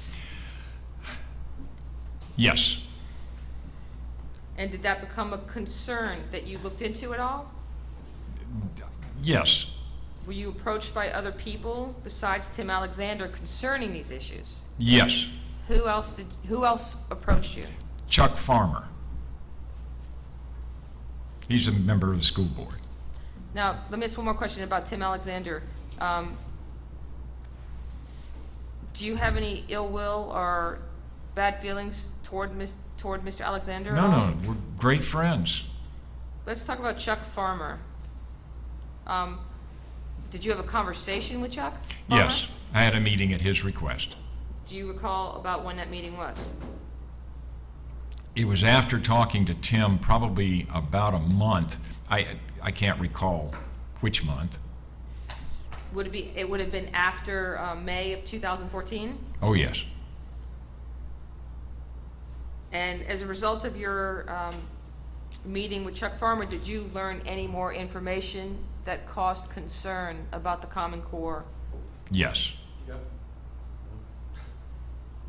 Yeah, I will object. This is just a backdoor way of eliciting Right, let's- hearsay. I agree. We need to move on to what this case relates to. I'm giving you pretty much rein, Ms. Garcia, but we need to get down to what it is that he thinks the issue was for the grand jury. Let's move All right. to that, please. I can proffer the relevance, Your Honor. No, I understand what you think it is, but we need to get to what was the problem with the grand jury. That's what we're here about. Do you have any ill will toward Chuck Farmer at all? I'm sorry. Do you have any ill will toward Chuck Farmer? Not at all. We're good friends. As a result of being approached by different members of the school board, did you make a determination that these issues needed to be brought before the grand jury? That was something that formed over a period of time. But yes. Did you reach out to the court to ask them to impanel a grand jury, or Yes, I did. to convene a grand jury? Yes, I did. Was that in July 2014? Yes, it was. Who did you reach out to first? Dana Johnson. And how did you reach out to her? I called her up. And what did you request? I requested that, I think I sent her an email, actually. I requested that she convene the grand jury. And what happened from that request? She told me she didn't do that, that I had to talk to State Attorney Siegmeister. And so what did you do next? Well, I knew Mr. Siegmeister, and I had no problem contacting him. And I believe it was done by telephone. But there were also emails, and we have copies of those. Did you speak to Madonna Roberts, who you saw here earlier today, that works for Mr. I Siegmeister? spoke to someone, I have no idea. I didn't know at that time who it was. And at that point, did you get any responses from Mr. Siegmeister about convening the grand jury? Yes, I did. Received a phone call the next day. And did you have a conversation with Mr. Siegmeister about it? Oh, yes. Were there any requests for you to disclose what the facts were or why you wanted to convene at that time? Yeah, he did ask me to share. And what did you share with him? I didn't share much. I just said it's an issue of local concern, and it contains some very sensitive issues, and I didn't feel comfortable going over it on the telephone. As a result of those conversations and emails with Mr. Siegmeister, well, prior to that, let me just back up a little bit.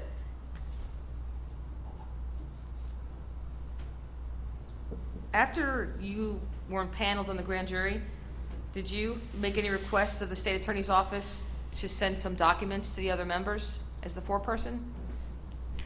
Yes, I did. Who did you make the request to? Mr. Siegmeister. And as a result, did he send out what you requested? Well, he sent out some of what I requested. Do you know what was sent out? Yes, he sent out a copy of the handbook, which for the grand jury. He sent out a copy of the instructions and a ballpoint pen with his name on it. Did he also send out some constitutional booklets that he buys? No, he did not. So let's go into July. Tell me what you did to get the grand jury impaneled. Like what actions you took other than emailing and talking to Mr. Siegmeister. Were there any other actions that you had to take or no? Well, there were conversations and some emails back and forth in preparation for convening the grand jury or calling it back into session. And other than that, I had attempted several times, because of my duties in the instructions, to get a copy of the list of the jurors their contact information and to verify that they had received my contact information. In July, did you reach out to Dana at all requesting to be notified when they were setting up the first meeting? Oh yeah, it was done within a day or two. Was anything done between the meeting, I mean, the communications in July 21st until the first grand jury meeting, August 1st? Anything in what way? In relation to the grand jury, were there any preparations? Oh, I had to prepare my presentation to them, yes. Did your presentation relate to the Common Core that you spoke about earlier? Yes, it did. And did you have any conversations with Mr. Siegmeister prior to the August 1st convening that was what the issue was going to be? No, I did not. So when you came to the meeting you came to a meeting on August 1st, 2014. Correct. Do you call about what time? Was it 1:30? 1:30, yes. I think 1:30 was what it was called for. Now tell me what happened. Did anything happen prior to that meeting outside of the room? Or did you come to the courthouse and go into the room? When we came to the courthouse, we met in the gallery there, and people, I didn't recall all the people that were on the grand jury, but people started coming in. Mr. Siegmeister was there. There were 4 deputies, armed deputies posted at the door, and people just started coming in. And I asked Jeff about the list of names. I said, I haven't been able to verify that we're going to have a quorum. And I said, I don't know why I can't get the names of the people, the jurors, so I can contact them and preside over my meeting as it stipulates in the instructions. And he said that the names of all the members were secret, and he wouldn't give me any information on it. And the people coming in, I had no idea who they were. Were you assured at that point and comfortable with the assurance that the clerk or somebody was making sure that it was the actual grand jurors? There was no assurance of anything.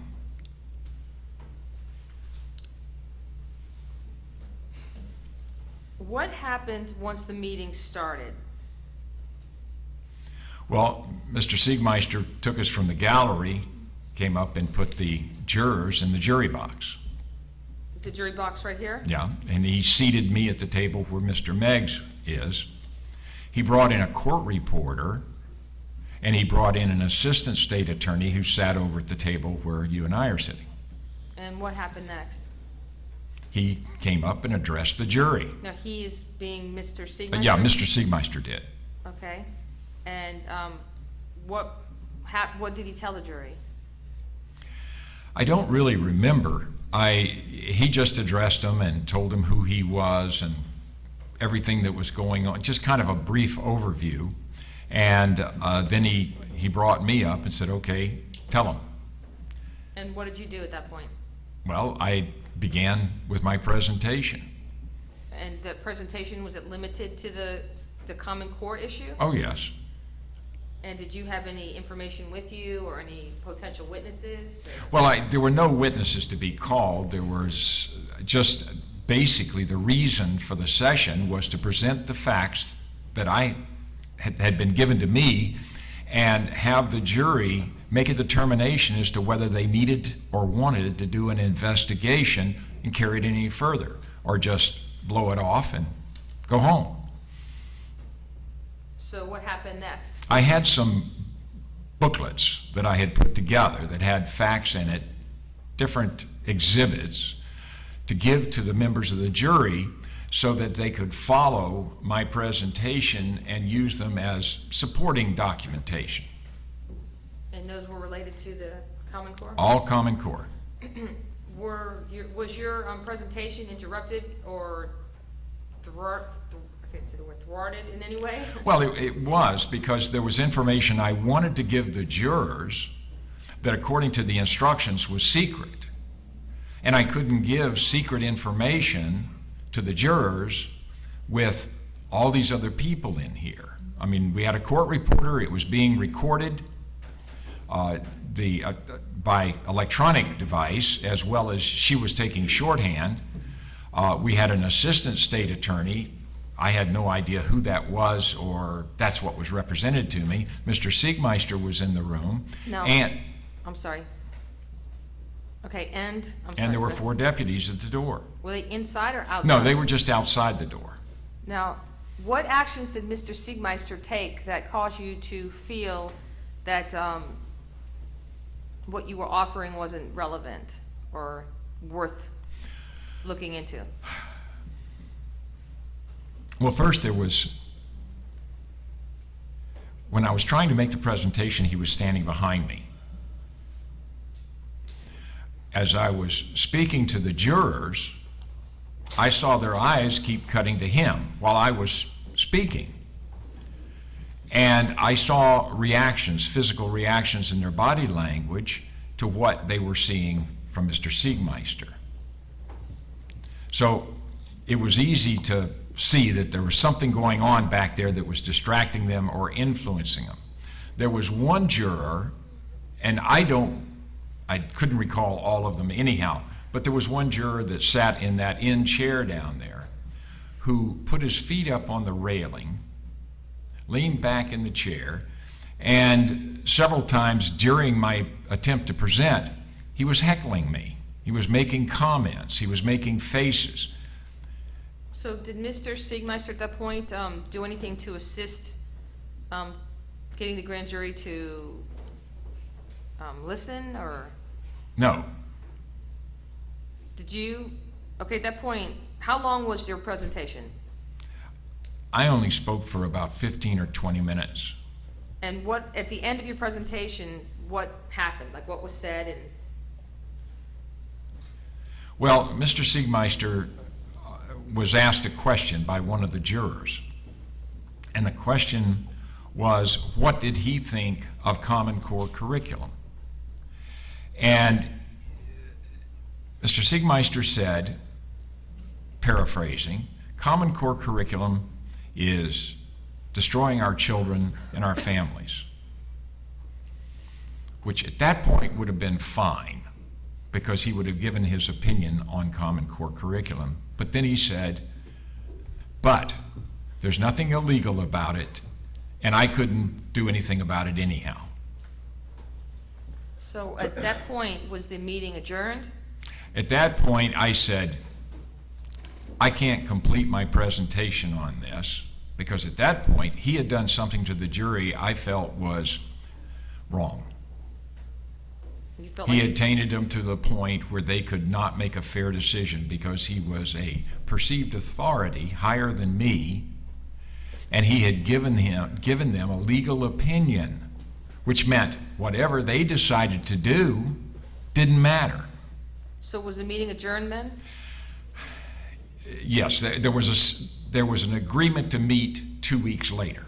Before the meeting was adjourned, y'all? Before the meeting was the jury, adjourned. let me finish. Yes. Before the meeting was adjourned, that grand jury was already knew they were gonna be reconvened in 2 weeks? Yes. And what was the purpose for the reconvening? I needed time to figure out what had just happened and how I could continue making an effective presentation on the issue that had been given to me by people in the community.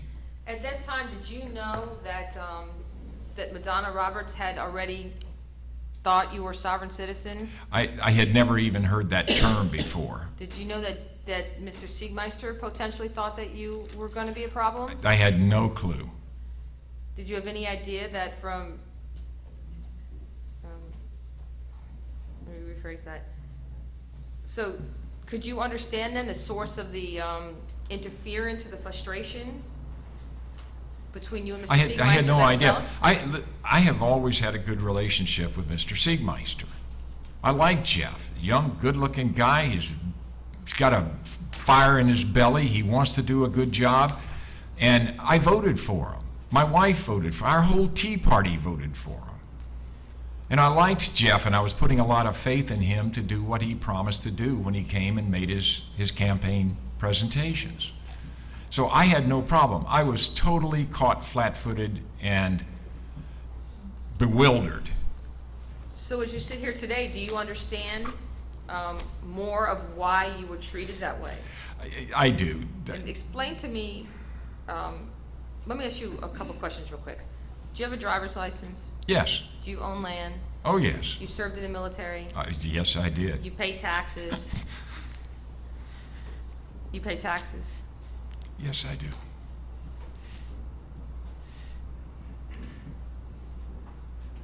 You've been married 44 years? 49 years. 49 years. Don't miss one of them. They're wonderful. Had you ever been arrested? Never. Well, not until this. Did you believe that the system as it's set up works? Oh, I did. I knew there were problems with it, but I believe in my country.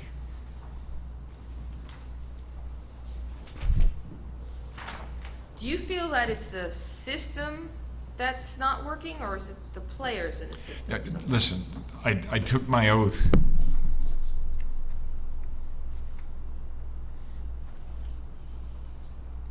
to my Constitution.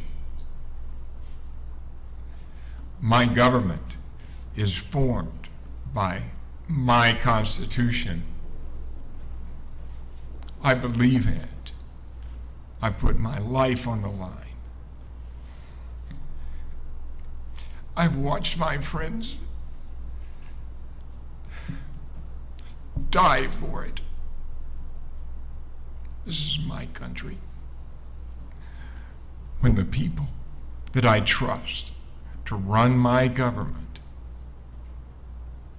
don't do what they're bound to by their oath and by our laws, I have a problem. Now, let's go on to, did you have any conversations with Mr. Siegmeister after the August 1st meeting concerning what happened in the No. room? I never spoke to him. He never spoke to me. When did you first find out that you had been labeled a sovereign citizen by, I guess, the state attorney's office and the clerk's office? The first time I heard it, a young lady named Jennifer Ellison.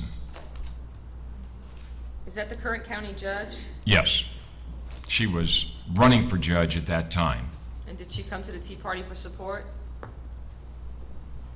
Yes, she did. She spoke. Do you know about when that was? It was during her campaign, so it would have been prior to. She won in the primary, I believe. So it was probably. Wait a minute, I'm sorry. I've mixed my timeline. This would have been right after I was arrested, so it would have been in September. I was arrested on September 2nd.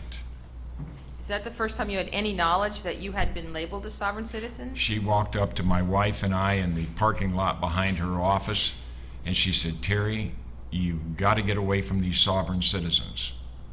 And I was totally puzzled as to what she was talking about. So let's go back now to about August 7th. Did you have communications with Mr. Siegmeister, thanking him for sending out instructions and handbooks? Yeah, I sent him an email.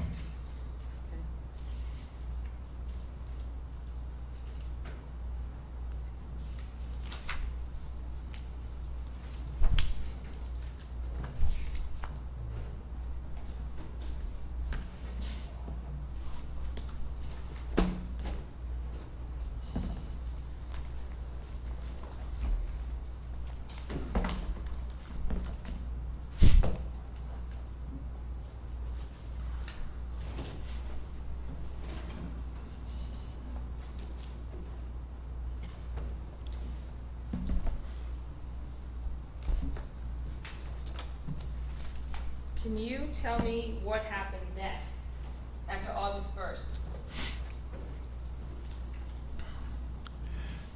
That was a Friday. I spent the weekend writing what happened so I could present it as it states in the instructions to the court, so they could resolve what I consider to be irreconcilable differences between myself and Mr. Siegmeister over this meeting. Okay, Your Honor, if I may approach the clerk. You may.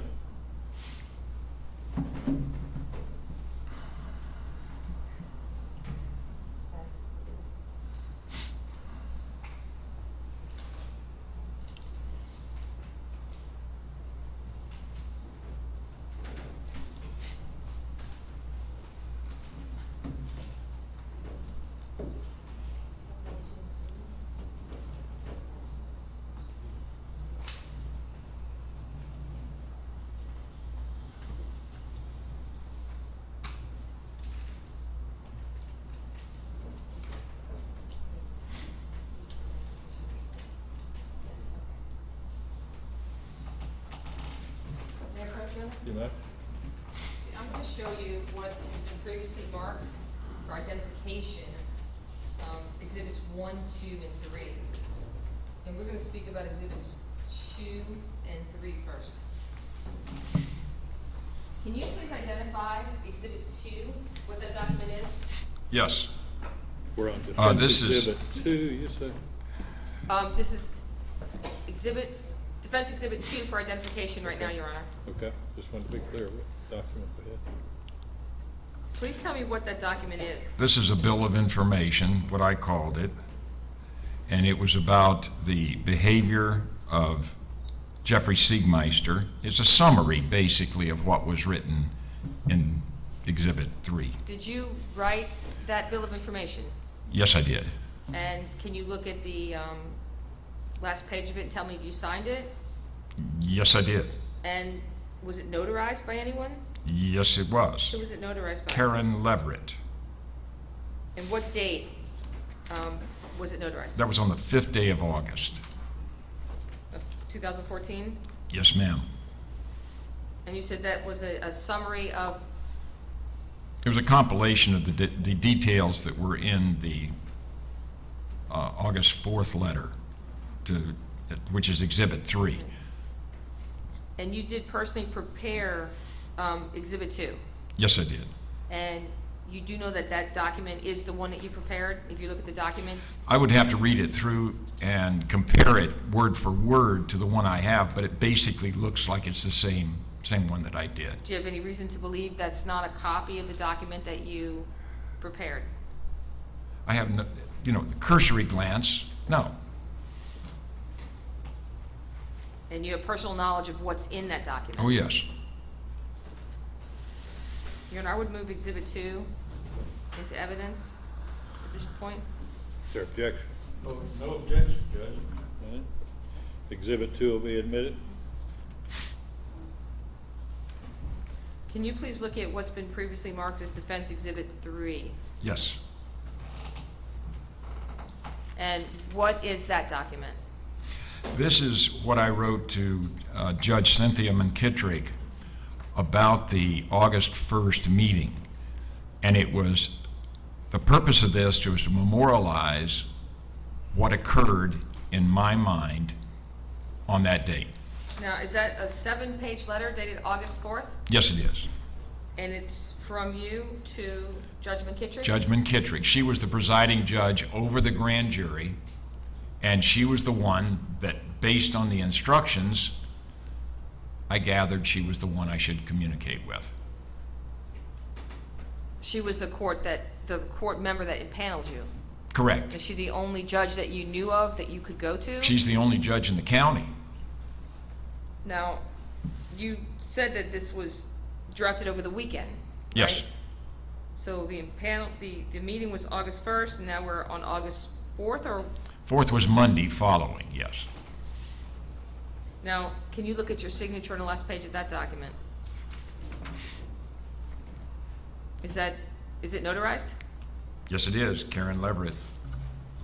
And it was notarized on the 5th, dated the 4th. Now, did you attempt to, okay, I'm sorry, let me go back.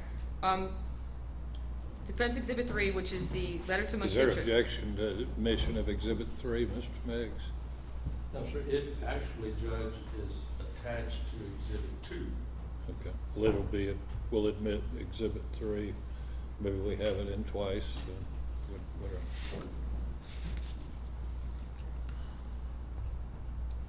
Can you tell me what was the purpose of this letter and what was the reason Well, you drafted it?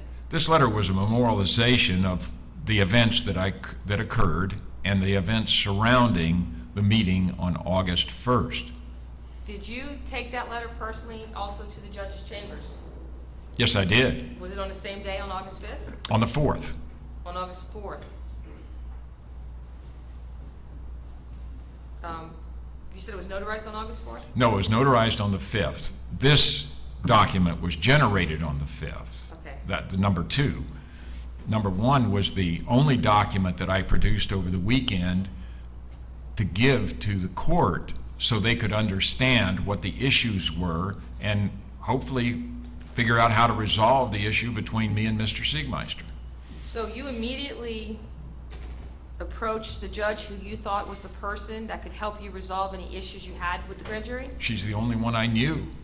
And is that what you believe to be the proper procedure and rules that govern grand According to juries? the instructions, yes.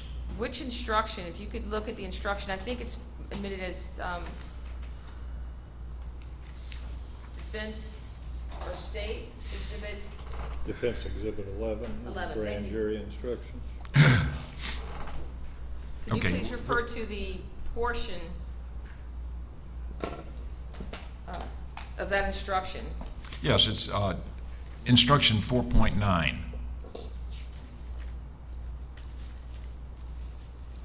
Your Honor, may we have just a brief sidebar? Okay.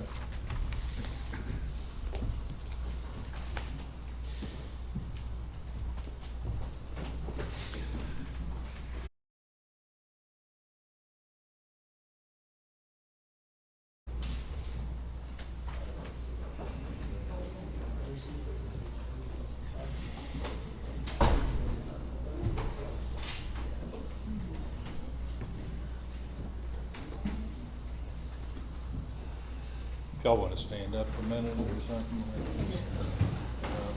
Needs to look over something for a second.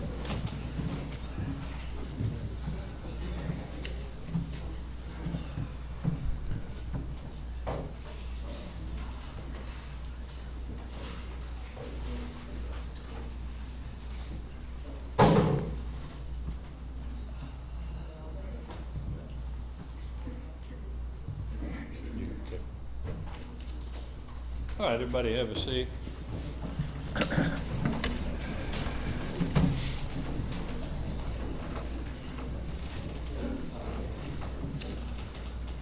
What we're going to do, the defense has requested that we give you a copy of Defense Exhibit 11, which are the grand jury instructions that were put in evidence, so you can follow along with some discussion that we're going to have, and the state may be referring to them. Also, you'll have the one that was actually in evidence during your deliberations. I'll have to discuss with the attorneys whether we again give you copies or not, but you'll certainly have the original. But anyway, you can go ahead and pass one out. This is just for you to be able to read along to the extent it might be helpful.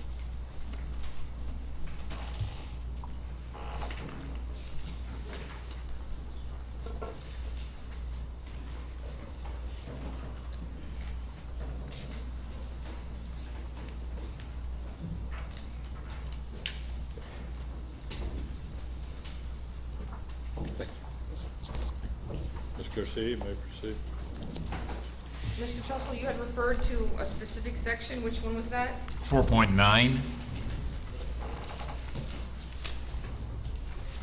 Are these the same instructions that were read to your panel when you were paneled in Yes. 2014? Yes. So is section 4.9 the reason that you took the letter to Judge McKittrick? Yes. And did Judge McKittrick make herself available at any reasonable times to advise you or advise the grand jury in the event it became necessary? I want to revise my last answer. It was a combination of 4.9 and 6.1, the second paragraph of 6.1.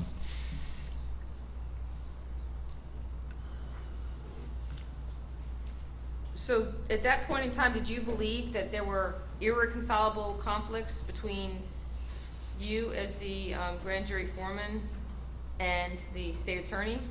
That's correct.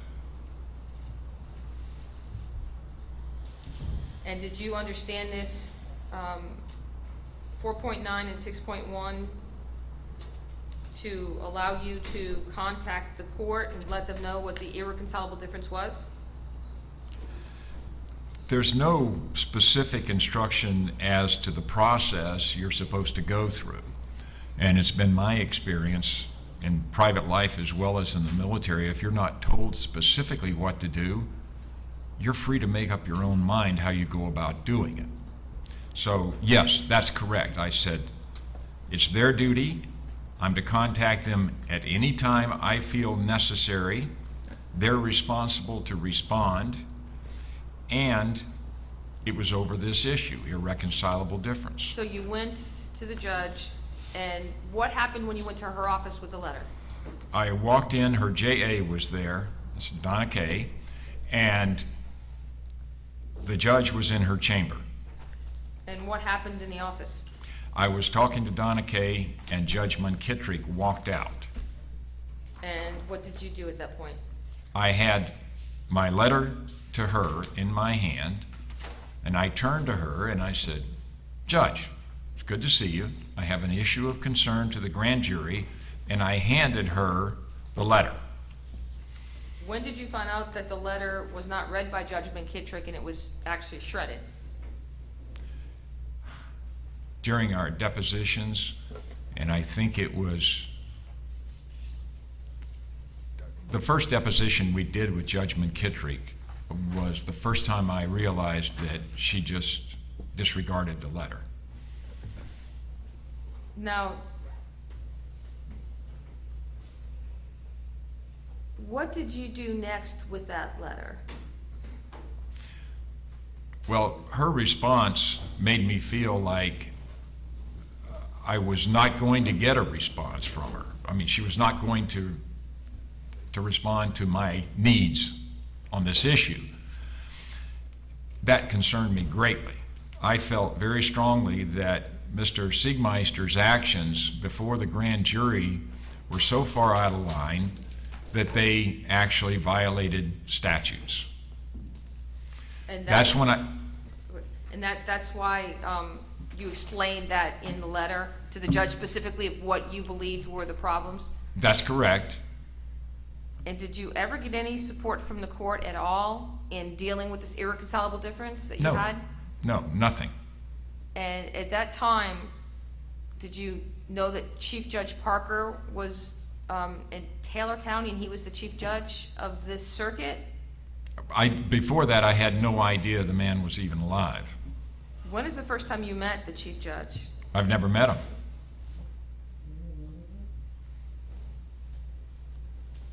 So what did you do next with, I took my letter to the judge home. I summarized it in the bill of information so it would be very quick for someone to scan. And to protect myself and to memorialize all of the events that occurred, I decided the best thing to do was to file it with the clerk of court. now, did you decide that you wanted to file it in a court case, or did you decide to no. record it at the No. recorder's office, or did you? No, in the public record, and I have a rather limited experience with public records, but I know enough about them that you can take basically any document that you feel has value to it and permanently record it in the court records. And these are the public records. These are things where people put things that they don't want to lose. They don't want to lose it in a fire, or they don't want a flood to take it away, because the court is a very safe place to keep things. So did you come to the Dixie County Courthouse on August 5th with those two documents, the information, what's it called? Well, the bill of information. Okay, and the letter to the judge? Yes, I did. And what did you do?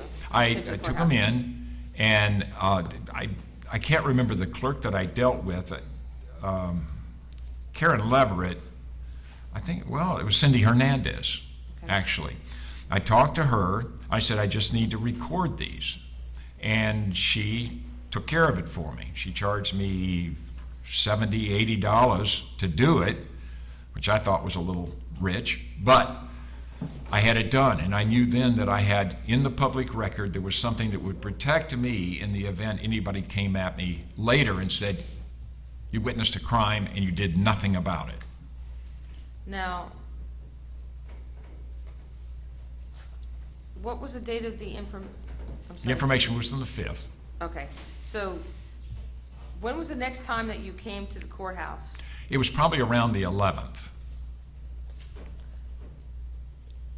And what happened between the 5th and the 11th that had you come back to the courthouse?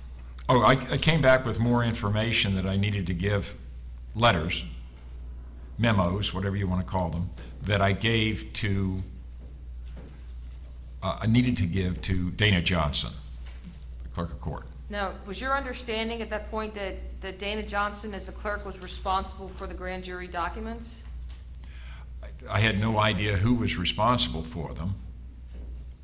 I assumed such since the court was the only one I was responsible to, that the court clerk would be, and the judge wasn't talking to me, so I thought, well, at least I can communicate with Dana. I've always had a good relationship with Dana, as I have everybody in the county, and I just felt that was where I would start. If that was wrong, I felt she could give me the guidance.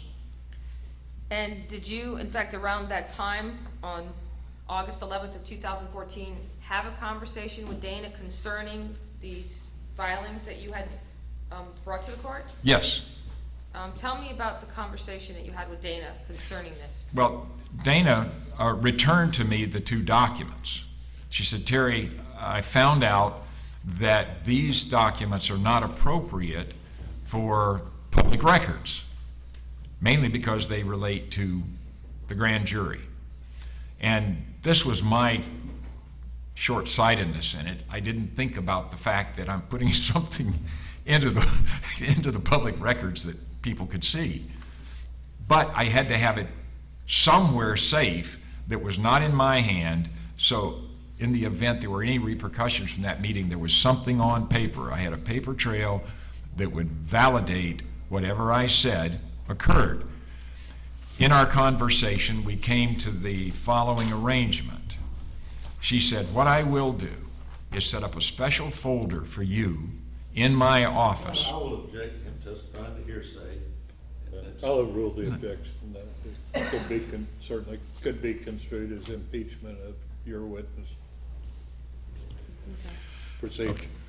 I will put this in a special folder. I'll keep it right here by my desk in my office, and any papers that you have will go in that folder.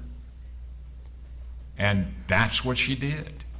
So from that point on, that conversation, whether it was August 10th or 11th, you believe that anything that you brought to Mrs. Johnson would be going into the special folder that she had and not into the public records or a court file? Well, that was our arrangement. And did you also then, on that same day, put in writing what you, well, let me rephrase that. Had you found out about that time that Ms. Johnson had been forwarding your documents to people that you didn't think should have had them? I was getting feedback from people that gave me the impression that she was sharing these documents with others. Do you know if she had shared it with like the sheriff's office? I didn't get that feedback. I did get it back from Judge Parker. Now, wasn't your intent at that time to have her forward it to Judge McKittrick or to? No. I was just trying to memorialize things until I could find somebody in the system who would speak with me. So after you had, was it after or before you had the conversation with her that you then gave her, and I'm talking about Dana Johnson, the August 11th, 2014 document asking her not to file or record or disseminate any of your information? Do you know which was first, the verbal conversation or the written document? The verbal conversation.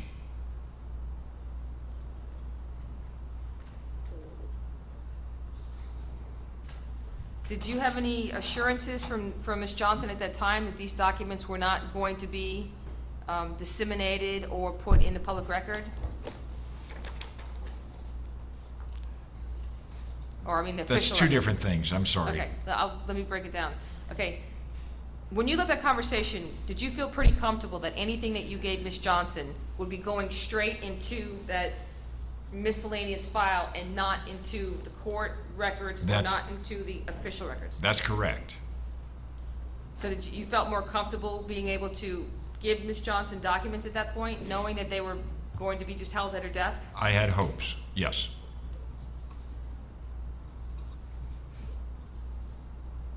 Now, all these documents, they do designate you by name as the Dixie County Grand Jury Foreman That's correct. to this point, okay? What happened after August 11th of 2014? Well, the second statutory grand jury meeting was set up to be conducted on the 14th. And I believe on the 12th, I realized that I was getting no response at all out of the public officials or the court officials. And I drafted a note to Dana to cancel the meeting.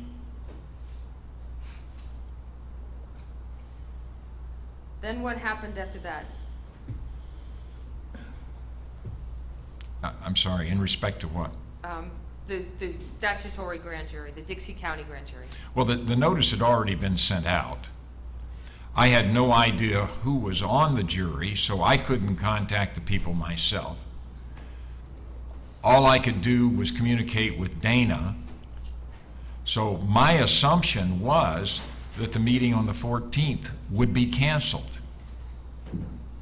I found out later that it wasn't. At that point, as of August 12th, were you aware of the order signed by Judge Parker appointing himself or reassigning himself instead of Judge McKittrick? On the 8th, I believe the 8th, I received by mail a copy of an email that Judge Parker had sent to Dana Johnson and Jeff Siegmeister. It read like a press release, but it addressed the Dixie County Grand Jury. There was no direct reference to me, except it spoke in very broad terms. It was a little confusing to me because of the way it was written and the fact that it did not address any of the issues in the letter that I'd written to Judge McKittrick. Did Judge Parker ever reach out to you at all? Never. That was the only thing I got, was that copy of an email that he had put together. Would you have gone to Judge Parker had you known that he was available at that time? I was looking for anybody that would talk to me. Now, when you had the conversation with Dana and she returned the documents, did she tell you anything about substituting out blank pages with the documents? No, I didn't find that out till much later. When approximately did you find out that these blank pages had replaced the statutory grand jury documents? I really don't know. It was sometime later. I had no reason to look into it or ask for those documents. I just knew they were no longer in the public record, and they were beside her desk. I didn't care what she did or had no awareness of what she might have done with her records. That's completely out of my purview. Did you ever file any documents with the clerk of court in relation to any court files? except for this case. No. Are the only documents that you ever delivered to the clerk of court, the original one, let me strike that, the original document you filed you intended to put into the official record, correct? That's correct. That was my understanding of where they should go. After that, what was your intention as far as the true bills at issue here? They had the true bills that are States Exhibit 1 and 2 dated August 14th, 2014? Well, it was my understanding that they would just go into the blue folder. And now I did take a copy of this bill of information and the letter to Judge McKittrick to the sheriff's office. Okay, let's go back there. Okay. Okay. So we're back at the August 4th letter. So Yes. why did you take those two documents to the sheriff's office? Because they had allegations of criminality. They had to be reported. It's my understanding that as a member of the public, if I am aware of a crime, it's my duty to report it to someone who can do something about it. So you took the documents to the sheriff's office basically as a police report of a perceived Yeah, crime? and I put a Post-it note on it, and I handwritten note, and I said, Dewey, give me a call, and I put my phone number on it. He, of course, had my name. And I know Sheriff Hatcher. We Did know he- each other, so I Did he ever didn't- call you back? as a No, he result? never did. Did you speak to Major Harden at all at that time concerning these first two No. documents? I think the only one there was Shirley Cooper, who is a clerk. Let's go to August 14th, 2014. Ms. Garcia, when you get a good stopping point, we're probably about due for a break. This is a good stopping point. Okay, let's take 10 minutes.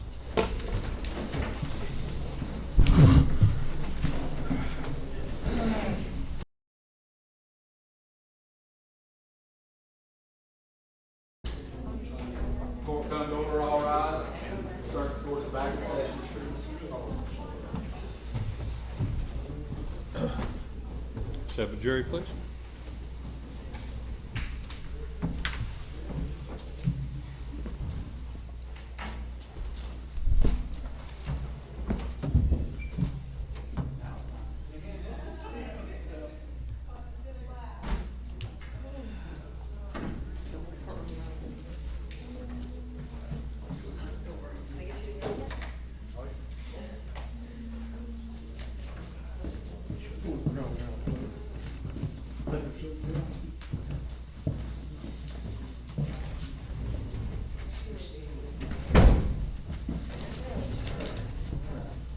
Fowler's moving fast this afternoon.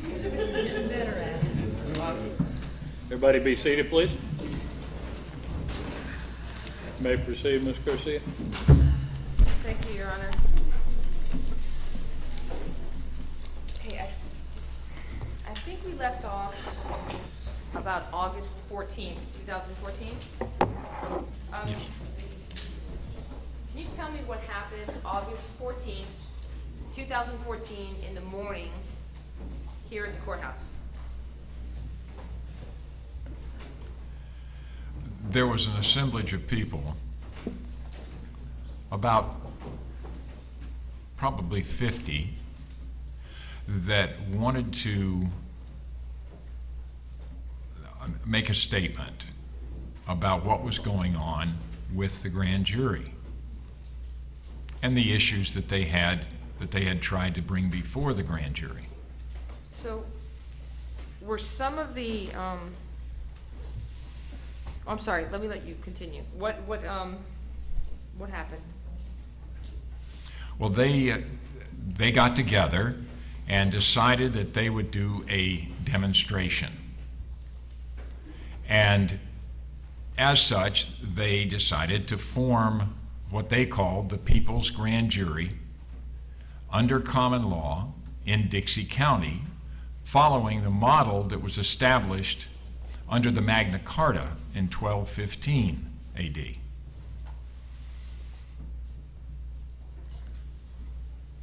Did you organize and convene this particular meeting, or did somebody else? Oh, no, I had nothing to do with it. Would you have even known how to do it at No, that time? I really wasn't that familiar with the Magna Carta or the original grand jury structure as it was practiced for the first 350 years of our history. So I wasn't that familiar with it. I wouldn't know how. Was that offered to you by others as a way to express how you felt and how they felt concerning the Common Core and what happened with the grand jury here in Dixie County? Yes. Was there any other purpose for the demonstration on that day, or was it related solely to these issues? Well, it was these issues plus the concern we had with Mr. Siegmeister's behavior before the statutory grand jury. So tell me more specifically, now what happened that morning? What time did y'all get to the courthouse? It was probably around 10 o'clock, about 50 people came in, and the organizers of it got them together. They chose by volunteer 25 people of that group. They excused the rest of them who, I guess, went out in the halls. And then the 25 conducted a meeting, and I was invited to present the issues that I had tried to present to the statutory grand jury. Plus the additional... Concerns with Mr. Siegmeister, correct. Now, at that point in time, were you asked to be the foreman of that, No, of that assembly? no. At what point in time were you asked to be the foreman of that particular demonstration? Shortly after they got formed and they swore the attendees in.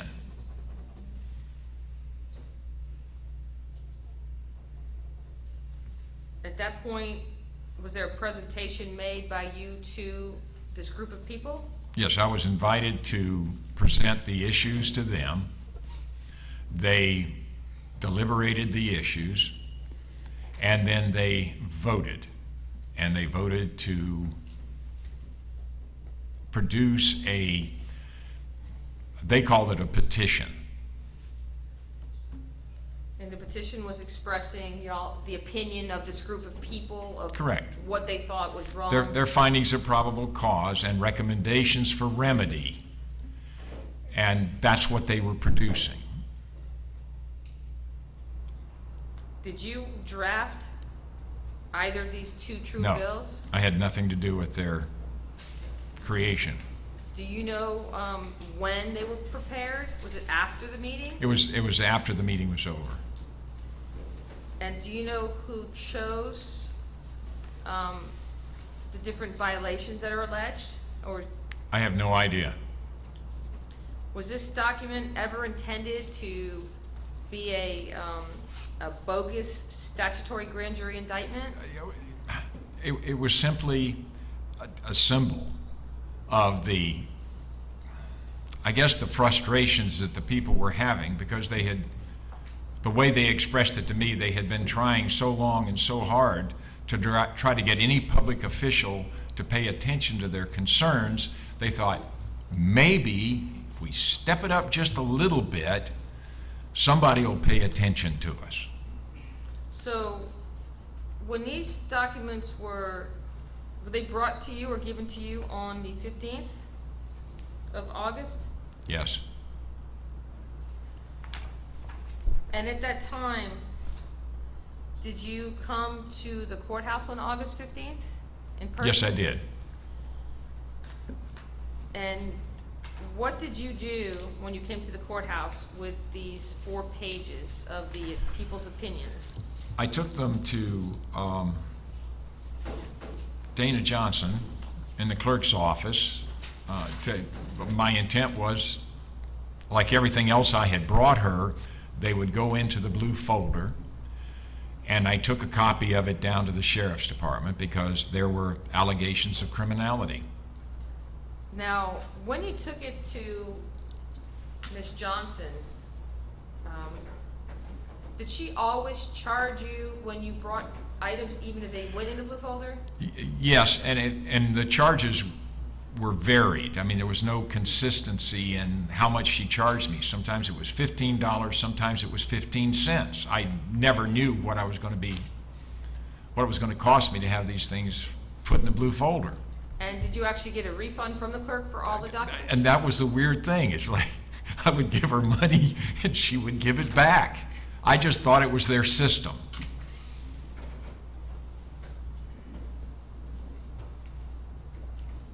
Now, when you went into the courthouse on August 15th, did you have Dana notarize your signature? Oh, yes.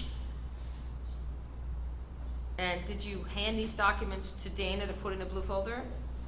I don't know what she did with them, and I didn't even know she had done anything with them beyond the notarization. And my assumption was she would carry them back and put them in the blue folder.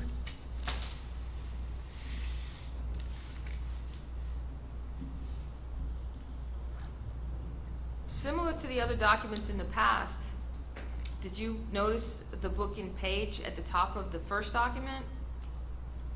Well, I saw it, but I never really paid any attention to what it was. Did you believe that meant anything of significance at the time, or did you think it was still going? I really thought it was just kind of a notation of some kind to show that I had been in there, or she had it, or what. I had no idea what it meant. Did you have any conversations with Ms. Johnson on that day concerning these 4 documents, or these 4 Not pages? really. I mean, it was very quick, and it was done, and I walked down to the sheriff's office and happened to catch Dewey Hatcher in the office and had a chance to talk with him.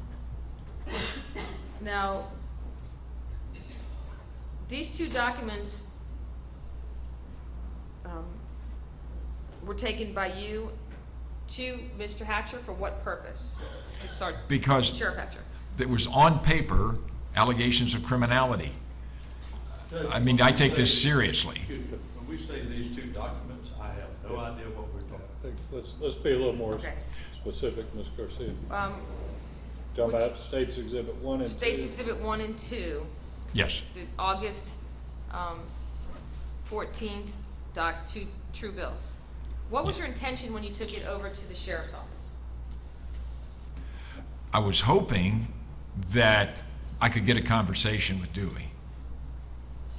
And was the sheriff's office the appropriate law enforcement that you thought would be the one to research or investigate what the people thought were wrong? Well, my limited experience with all of this was that there's only 2 law enforcement agencies in Dixie County, which is the Cross City Police and the Sheriff's Department. So to me, I went to the highest one, and I considered the Sheriff's Office to be higher than the City Police. And I knew Dewey Hatcher.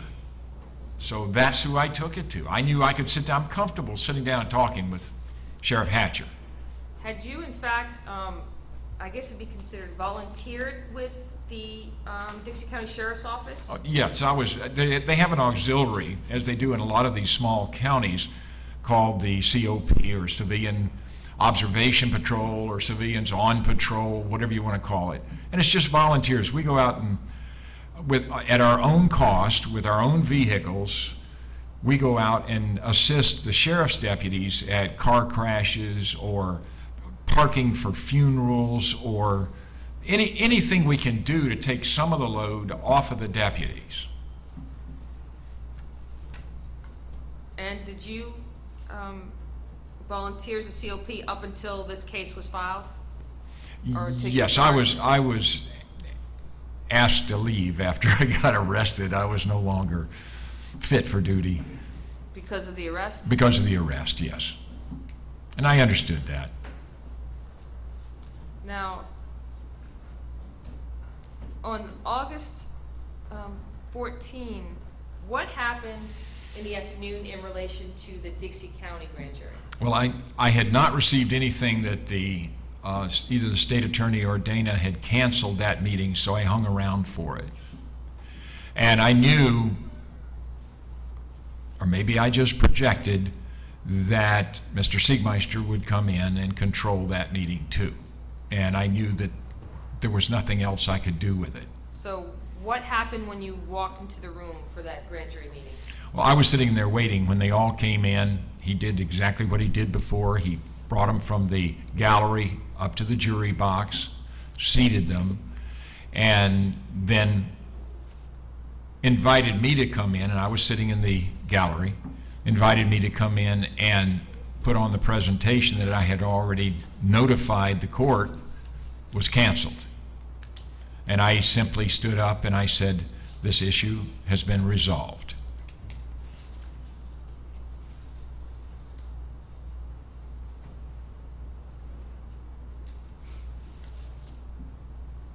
Did anything else happen that you recall on August 14th of any relevance that you'd like to discuss?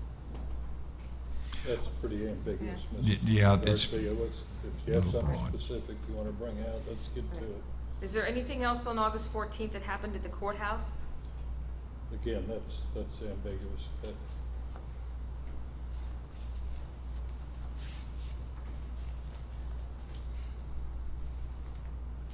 What's the next time that you heard anything about the statutory grand jury foreman? I mean, statutory grand jury after August 14th of 2014? Yeah,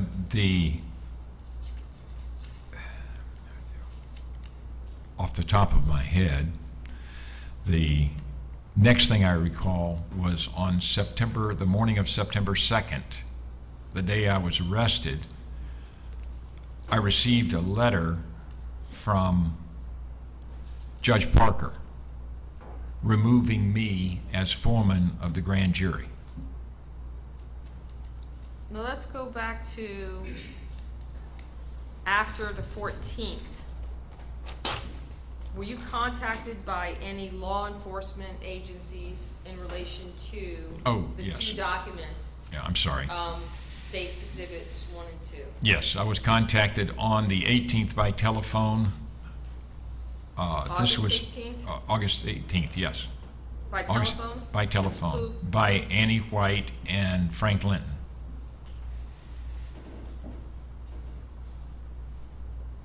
And what was that conversation about? It was about the two true bills. And what was your understanding of what was being done? Did you think they were investigating what you had given Sheriff Hatcher? Yes, I need to back up just a little bit. So On the 15th, when I took the information to the sheriff, I had an opportunity to sit down 15, 20 minutes with Sheriff Hatcher. And he asked me, he said, Terry, what is this? And I said, well, basically it's a crime report. And I said, we've got some serious concerns about the state attorney and his behavior with the grand jury and the school board and kind of a very strange financing scheme with the state. And he said, I don't know what to do with this. And I'm sorry. Well, I'm sorry, what happened next in that conversation? Well, I left it at that. I mean, there was nothing else I could do. I had done my duty. I had carried it all the way through. I had presented it to law enforcement. There was nowhere else I could go. And I left. And then on the 18th, I got the call from, at first, Frank Linton, and then Annie White got on the phone. They told me who they were, and I got very excited. I thought, man, Tallahassee, we hit the big time here. We'll get somebody who can actually fix some of these concerns. And there were 3 people from the People's Grand Jury headed to Tallahassee at that time. So I thought, well, this is serendipitous. I'll just put the 2 of them, the 5 of them together and let them sort all this stuff out. They've got all the information they need. Those people know more than I do. So let them get together and figure out how they're going to help solve these problems down here in Dixie County. So is that when there was the meeting in Tallahassee with FDLE Yeah. and Hagen Smith Roger Dowdell and Patrick Cranwell? That's my understanding, and from And- everything I've seen, that did happen. Were they also part of the Assembly of People? Yeah, yes. And you were in the courtroom too while I think 3 other people came up and testified and said that they were part of the assembly also? Yes.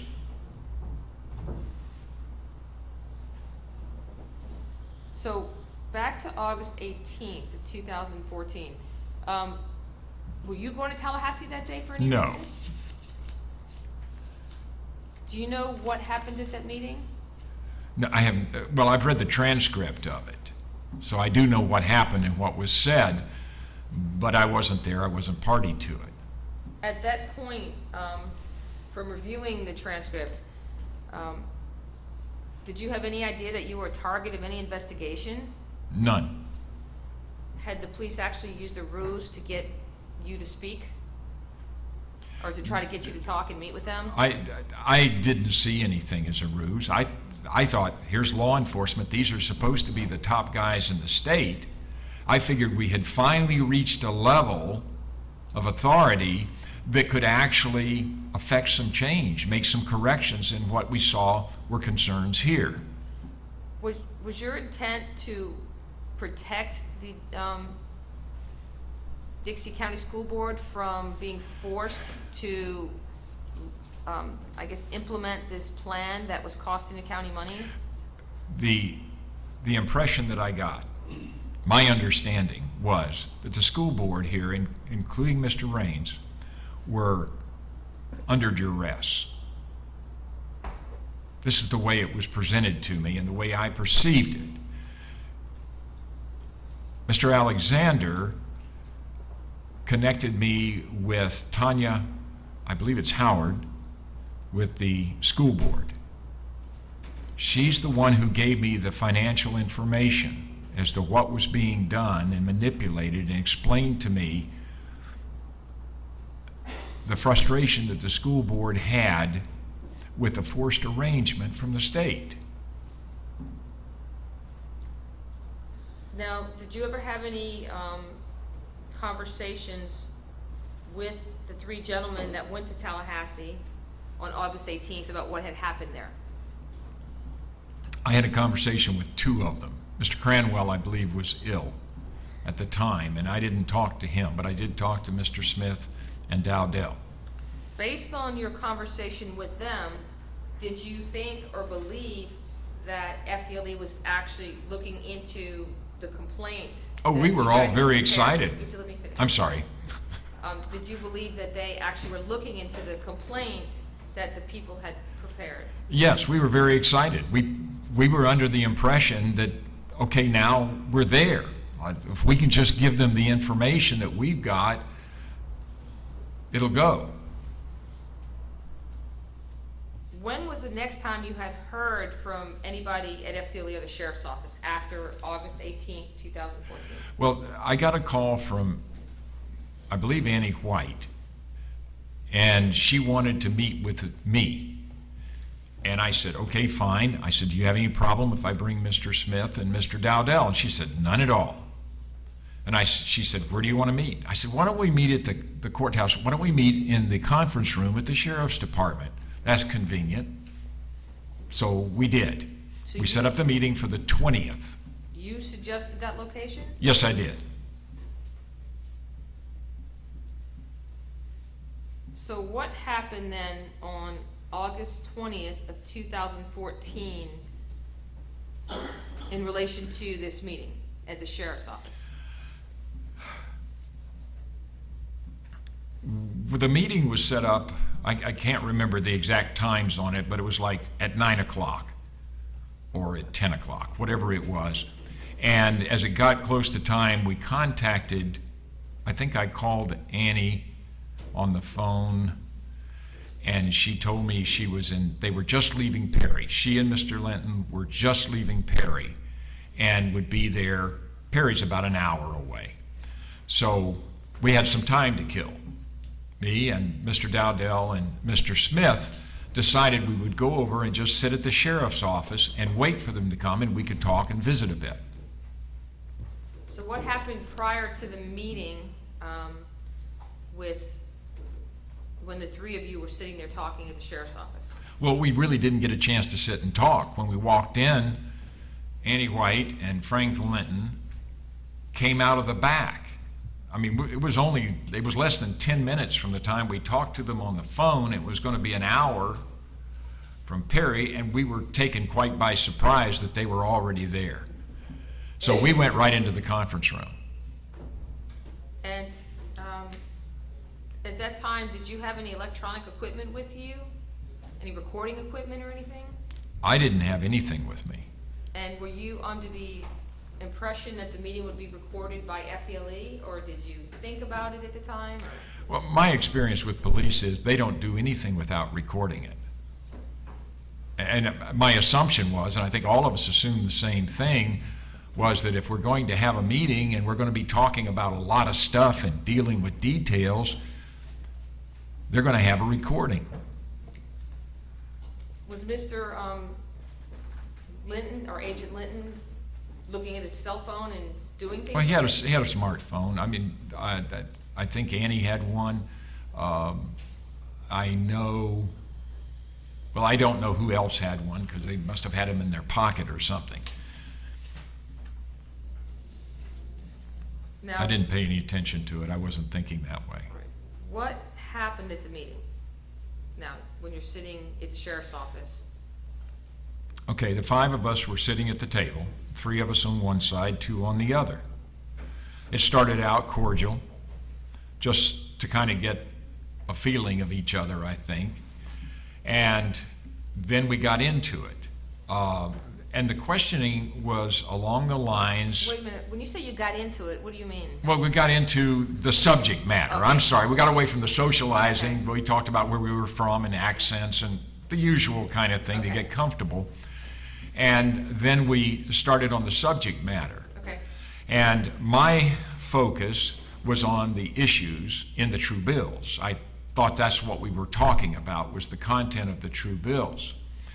And as we went through the discussions, they kept saying, we're trying to find the facts. We want the facts. And every time I would try to lay out a fact for them, they would talk over me, or Mr. Dowdell would interrupt, or whatever. But it was a very disjointed conversation. It was a little bit frustrating because perhaps I shouldn't have had Mr. Smith and Dowdell there, but I'm kind of glad I did in retrospect. The conversation really wasn't terribly substantive. It was constantly telling me that they wanted the facts, they wanted the information, but then they never listened to it. They never got down to the point where I could actually explain anything. And I was a little tentative about the conversation and the things I said. And I know Mr. Linton had made the comment that I said, I'm not going to tell you how to do your job. I said, I don't want to tell you how to do your job. I don't want to act like I know more about your job than you do. I really wanted him to just do his job. And I think 4 or 5 times during that conversation, he kept asking me what I wanted. And I said, I just want you to do your job. At one point, he asked me what my intentions were. And I said, my intentions are to uphold the law. I also told him, in no uncertain terms, that anything that he wanted from me, I would provide for him. Any information, any questions he had, I'm ready to sit there and be interrogated, and I expected to be interrogated, but I never was. Was there any point in time in that meeting that you realized that you were actually the target of an investigation for these 2 true bills? There were some kind of strange references that were made. He kept talking about the documents violating a statute. And he did refer to the 8430855 statute, which Mr. Smith was familiar with. I'd never heard of it before. And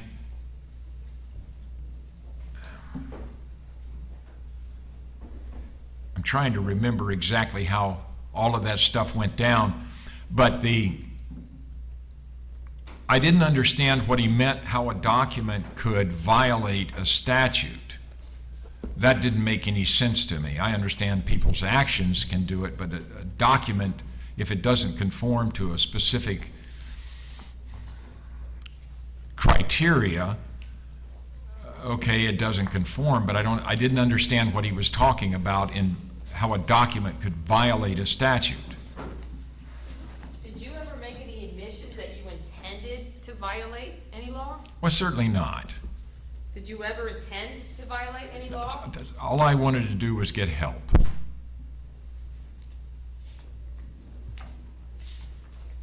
Do those documents, the two true bills, State Exhibits 1 and 2, clearly identify themselves as being the document prepared for the People's Common Law Grand Jury Assembly? Yeah, that was a symbolic representation.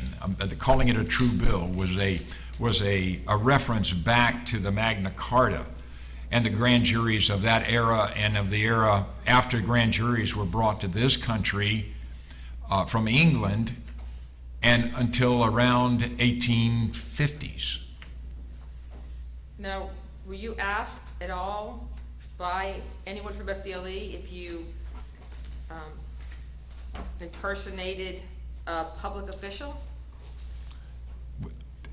I'm sorry, I lost that a little bit. I'll rephrase it.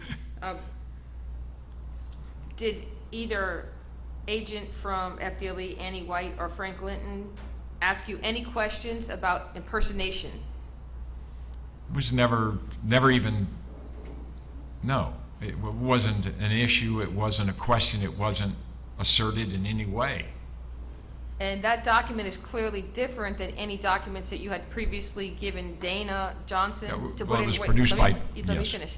Okay, is that document completely different as far as its designation and where it came from any other document you had filed prior to it? Yes, it was from a completely different source. Was there any intention to impersonate the statutory grand jury in the preparation of this document? No.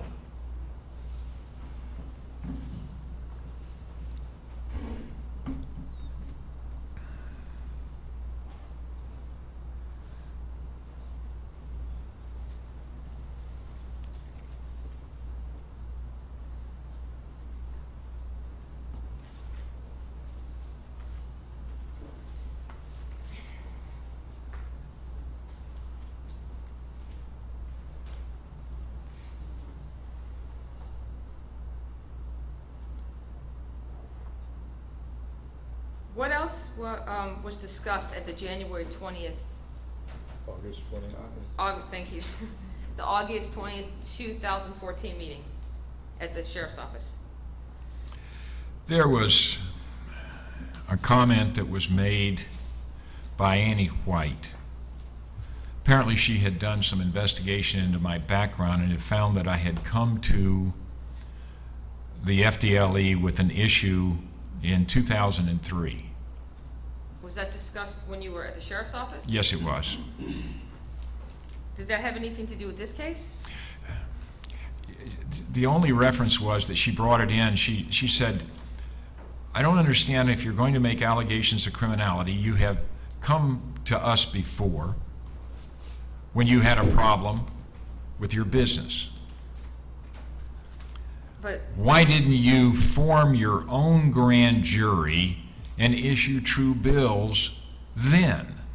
okay, now let me stop you for 1 second. Okay. Now, at that point, did you explain to Annie that you had no idea?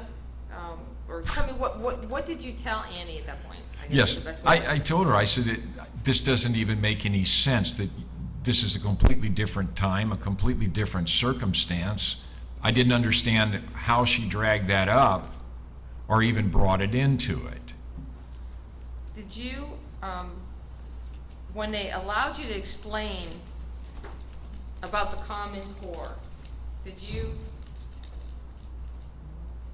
try to explain as much as you could what the actual factual scenario was?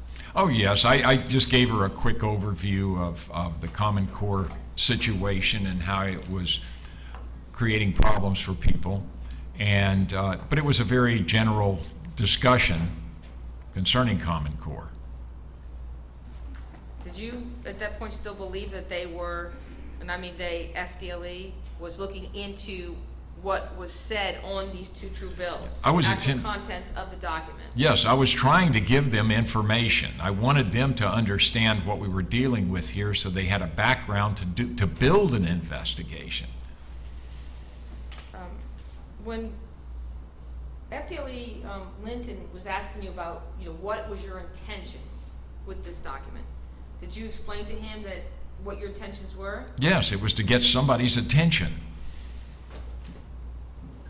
I thought I had it.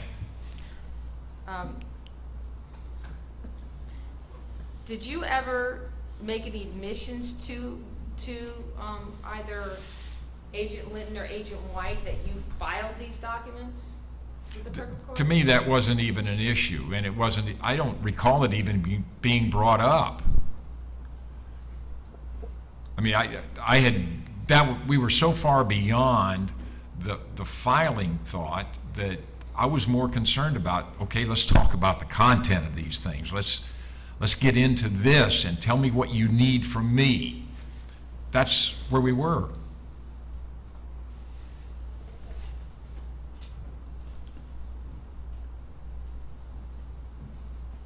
Did you have any contact with FDLE agents after the August meeting? No, not that I can recall. What was the next contact that you had with FDLE after that meeting?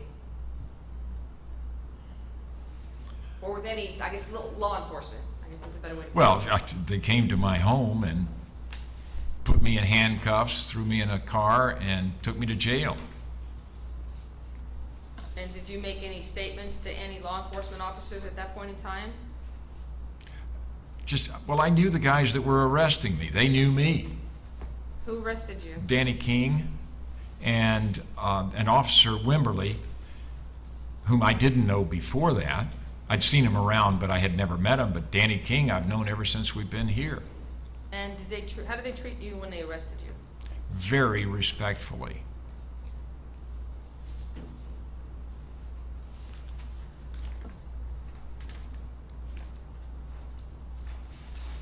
Except they put me in handcuffs. Do you know what a legal process is? I do now. What is your understanding of what a legal process is? A legal process is specifically a process. It's how a need goes. I would object to the defendant. It doesn't matter what his feeling about it is a legal term, and that's the court. I sustain the objection. It's a legal issue. The court will define what legal process is, how it is defined.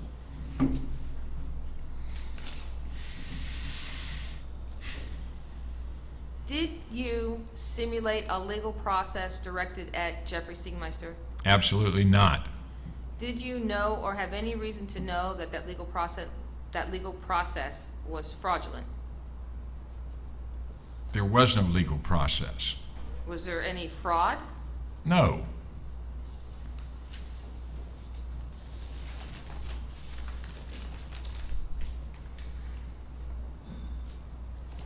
Did you deliberately impersonate or falsely act as a public officer or employee? At no time ever. Did you do so in connection with or related to any legal process affecting Jeffrey Siegmeister? Certainly not. Did you take any action otherwise under the color of law against a person or property? I'm not qualified to even do that.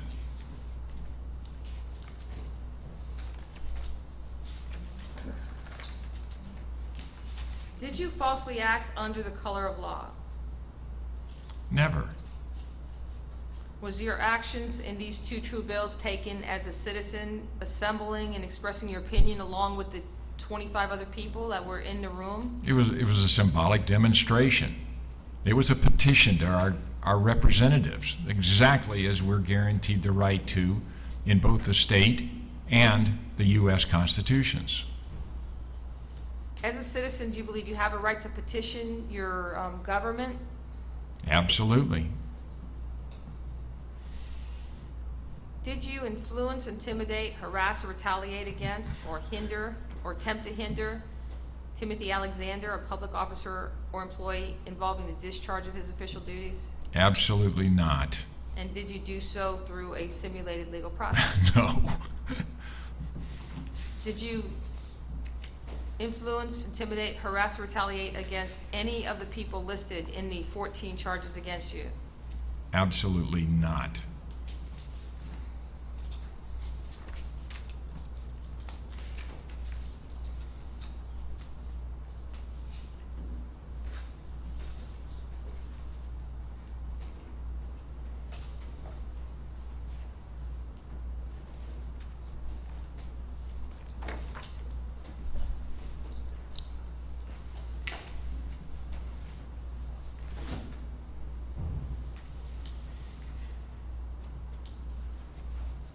Is there anything else relevant to these charges that I didn't ask you? No, Okay. that's an improper question. Let's proceed. Were there any other conversations or meetings involving these charges? Ms. Garcia, if you have Right. some specific question, ask him. We can't just say, what else would you like to say? I mean, essentially that question calls for.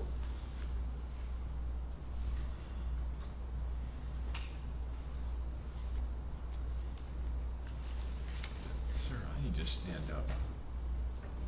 But I think she's about wrapped up in the first question.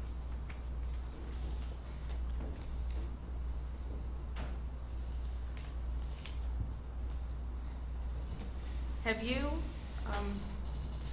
now familiarized yourself with 8430855, the Florida statute that you're Very in much charge so. of? I've studied it. And have you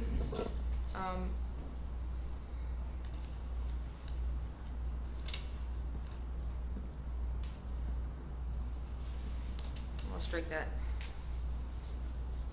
Okay, I can have a few moments, Your Honor. You might, you can stand up if you want. Thank you.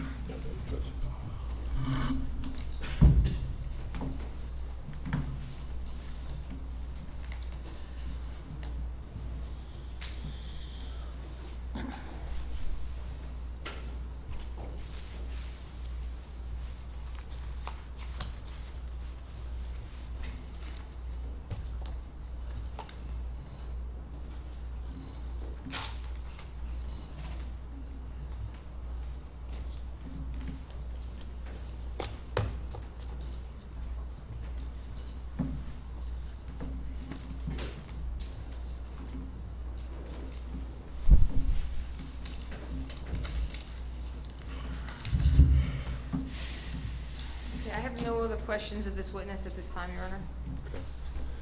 We're gonna take a short break, but let me say, what I think it would really be good if we went ahead and finished this tonight in terms of going ahead and letting the state attorney do his examination and get this resolved. Is everybody doing okay?